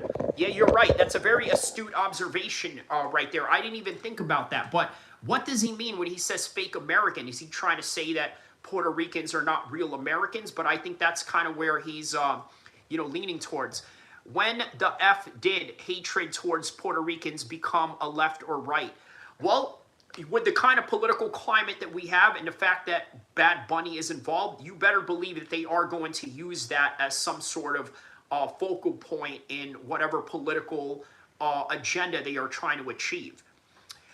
James says, so bring his ass into my fake American Puerto Rican neighborhood talking ish. Oh, you're talking about Jake Paul or Logan Paul? I know the nutritionist of Jake Paul, right? He's also the nutritionist of Logan Paul and also the nutritionist of Conor McGregor. I remember his name is Eric Trilogy, right? By the way, right? Go check him out, right? He's a buddy of mine. I trained with him at Team Alpha Male. Now he's the nutritionist of Logan, Jake, and Conor McGregor, right? Crazy, crazy team, right? Like a contrast of people within his team and circle, you know, to have something like that going on. But on any regard, he got into it with a group of these local gang members out here, right? He said to one of them, he's like, well, you know what? I feel sorry for your kids. Your kids are never going to prosper, this and that. So this is a very serious thing to say to a bunch of gang members, right? So what did these dudes do? They actually went and called Logan Paul or tried to write him on a DM saying, hey, this is what your, you know, what one of your workers, one of your nutritionists is saying this about this, right? And I'm like thinking, I don't know what you're doing. I mean, you guys are gang members and you're trying to like get the attention of Logan Paul because one of his nutritionists said something horrible to you. Like, yeah, I mean, you know, it's not a good look, but on any regard, yeah, that was a very dangerous situation for him because, you know, it was involving not only a gang member, but a gang member who had military experience. So that wasn't going to be good. But yeah, man, this is, you know, this is just the result of Jake and Logan Paul sort of taking up right-wing politics. But on any regard, let's continue on before we end this right here. I mean, pretty on the nose in terms of like, I respect that post, but check this out. Hey, so you guys saw that, right? So Logan Paul, when he's asked in person, they're like, hey, you excited for the halftime show? He's like, no. Which I respect, dude, honestly, not because of any other reason than because anyone smart knows they're gaslighting us on purpose. They're trying to make us fight, or it's just like, why are you trying to imagine? I mean, that's true. That is true. That is a good, legitimate reason why he would not, you know, follow through with that or you know, or say that he's not excited for that. Sure, that's a reasonable reason for Logan Paul to say, no, I'm not interested in seeing this. But also, there's a political angle to it as well, right? I think a lot of people in the right wing sort of have this blind spot when they can call out political agendas from other sides, but not necessarily call out their own political agendas that they're trying to push. It's like as if everybody has a political agenda except them type of thing. But yeah. Like, any way you interpret it is a joke, okay? But then, after his brother commented this, purposely turning off the halftime show that we just looked at, here's Logan came over the top 1 hour ago. Okay, so this is way after he said this and way after Jake, whatever. I love my brother, but I don't agree on this. Puerto Ricans are Americans, and I'm happy they were given the opportunity to showcase the talent that comes from the island. Okay, so what happened? What the F? I cannot believe that. So Logan Paul basically backtracked what he said. I know what happened. So, hey, Logan, we saw that interview that you did where you said, no, you're not excited. Listen, this is what you need to do. You need to go on your social media and say the following. I love my brother, but I don't agree with this. Puerto Ricans are Americans, and I'm happy they are given the opportunity to showcase the talent that comes from the island. Keep in mind, Logan Paul and Jake Paul live in Puerto Rico, okay? They are Puerto Rican residents, right? They live there, they train there. A lot of Jake Paul's training camps are in Puerto Rico, right? Strong boxing culture. But yeah, James, you redacted your statement there. I was about to read it, but yeah, write it again so I can read it again, so I could read it for you. I don't know why you retracted it, or maybe you wanted to say something else, but yeah, drop a comment like you said, like what you said earlier, or you know, something like it. But anyways, yeah. You seem pretty clear right there. Seem pretty straight. Yeah, right here. It seems pretty clear and straightforward right here, right? So what happened? You seemed pretty clear right there. Seemed pretty straightforward. Didn't seem like there was like a whole lot of room for interpretation. So like, I wonder what happened. His PR agent called him. That's what happened. He told him, look, Logan, this is not a good look.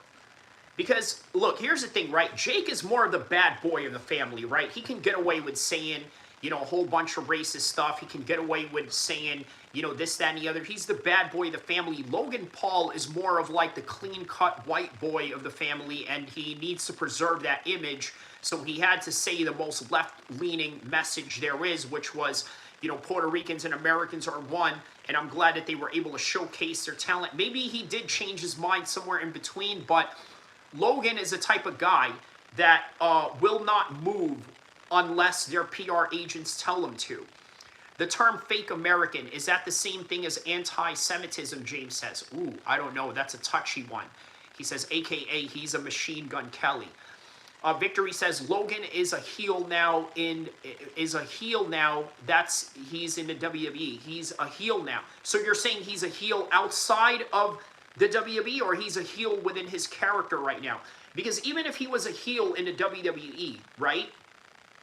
We live in a different era of the WWE where people sort of notice the difference, right? Like, he can be a heel in the WWE, but he could be doing Make-A-Wish list foundation appearances for, you know, let's say kids that are, you know, that are passing away and that would like to meet their heroes, right? So there is something to that, right? He plays it all the time. James says, Puerto Rico voting for statehood is ignorant. I think it's inevitable. Do you think that, I think this might push it, right? I think a lot of Puerto Ricans are going to be very angry at the reception that this has gotten. And I think that it is going to lead to, yeah, a possible statehood, you know, type of situation that they're going to go for right here. All right, so we're almost done with this one, guys. So, you know, it is what it is, man. He folded to the corporate overlords, as it was. Exactly. He folded to the corporate overlords because a PR agent hit up Logan and said, Logan, this is not a good look. You got to say the following. And I know this because I understand the world of PR. Do Puerto Ricans really consider themselves to be Americans? Well, let's take a look at their flag, right? Take a look at my thumbnail that I have for this one, right? With Bad Bunny carrying the Puerto Rican flag. It looks like the Captain America flag. Matter of fact, where's my, look at this. See this? This is from Captain America, right? Look at this. This looks like the Puerto Rican flag. Okay, all this Captain America stuff. Look at this. This looks like the Puerto Rican flag because obviously, look, they can't fit all 50 states into Captain America, right? They can't fit all 50 states, so they just have one star. And, you know, I mean, Texas has one lone star. So, do they consider themselves American? Well, I tell you what, right? If you really want to put this metaphorically, let's say in gang terminology, right? They wear the same colors as America, right? They bang the same flag. So, the only thing, though, is I don't think they can vote, right? That's the only thing, is that I don't think they can vote. But they are American citizens, but they can't. Oh, wait, no, they can vote, actually. They can, wait, let me look this up just so I can be accurate.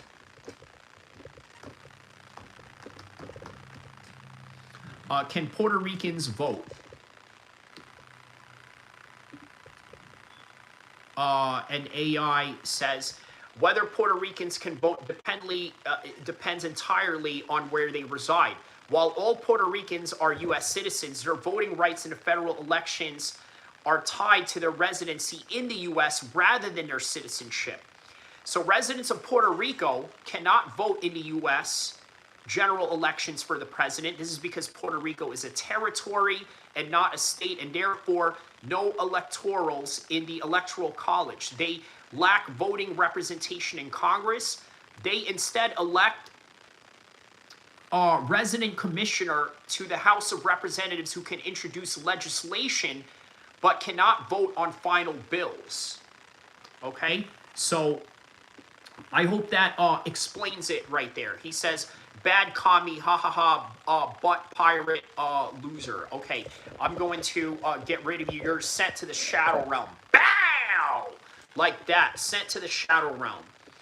So, you damn right they do. Yes. Okay, so, no, they can't vote, by the way. But if you are Puerto Rican and you live in California or New York or anywhere else in the United States, yes, you can vote. But if you live in Puerto Rico as a Puerto Rican, you cannot vote there.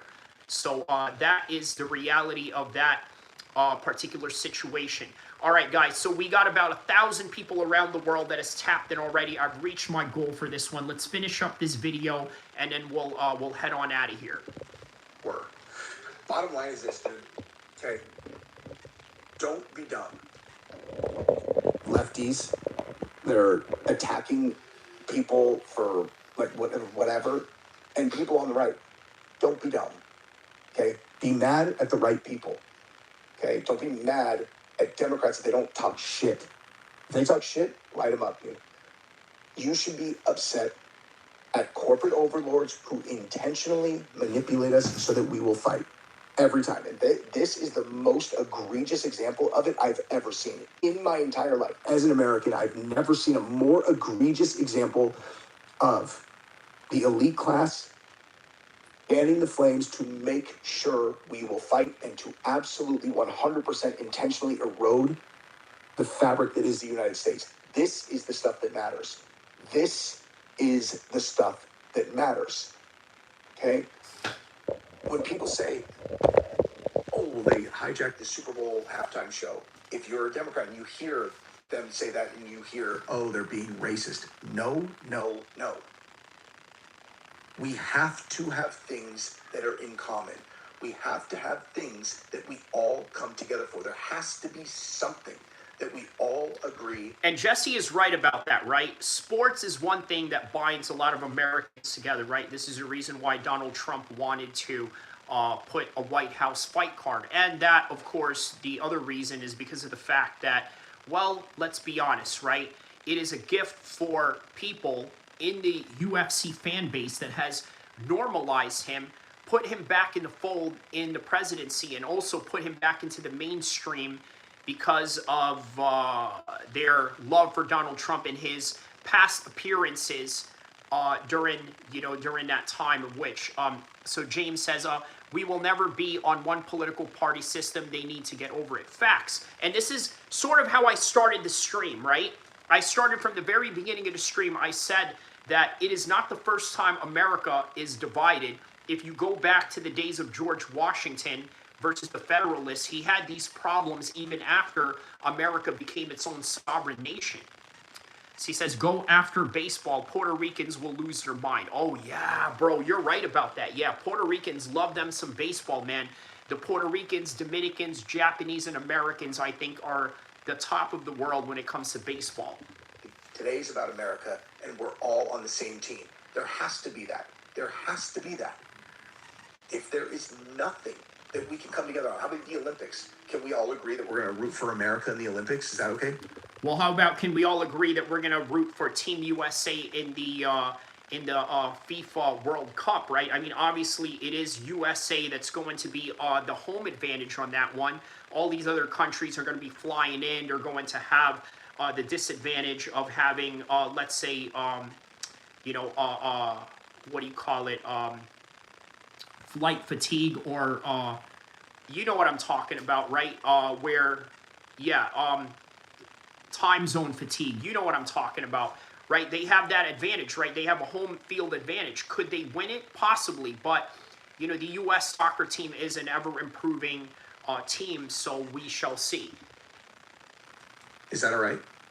Or if you find out that, your favorite track app. He says, I bought my house in a Puerto Rican neighborhood. We have a lot in common. What ethnic background are you, James? So you say you live in a Puerto Rican neighborhood. What ethnic background are you specifically, and also what part of the world? Let me know, my man. Athlete voted for the other candidate. Do you not hate them now? And you hope that they fall and break their leg? If you fall into the trap, you are just as bad as anybody. You are the actual problem, okay? I realize. Okay, he says that you're Hebrew. When you mean Hebrew, do you mean Hebrew Israelite, or do you mean Hebrew as in you're an Israeli or a person of Jewish, descent? Let me know. Boston, okay, very beautiful part of the United States, Boston. That's very awesome. He says Hebrew is a culture and a language. Okay, so not Hebrew, not black Hebrew Israelite, right? I just want to make sure that that's what you mean. Like when you mean Hebrew, you mean like, just trying to be accurate on, on what your classification is. You think you're fighting for something important, okay? He says, no, Hebrew is a language culture. My family came to America in 1760. Wow, okay, you could trace it back like that. All right, for sure, man. All right, that's awesome. Well, guess what? The other side of this is so important, is not just random people who happen to vote for the other party. If people cannot grasp that concept, I got nothing for you, okay? I got nothing for you, nothing. If you really believe that you can judge a person based on the vote that they made in a single election or whatever, you are not smart enough to still have been listening. You wouldn't have made it this far in the video. All right, so with that in mind, that is all that I have for this one. I think that it's great to end this live stream on 176 minutes. 176 minutes. That is all that I have for you on this one. Don't forget to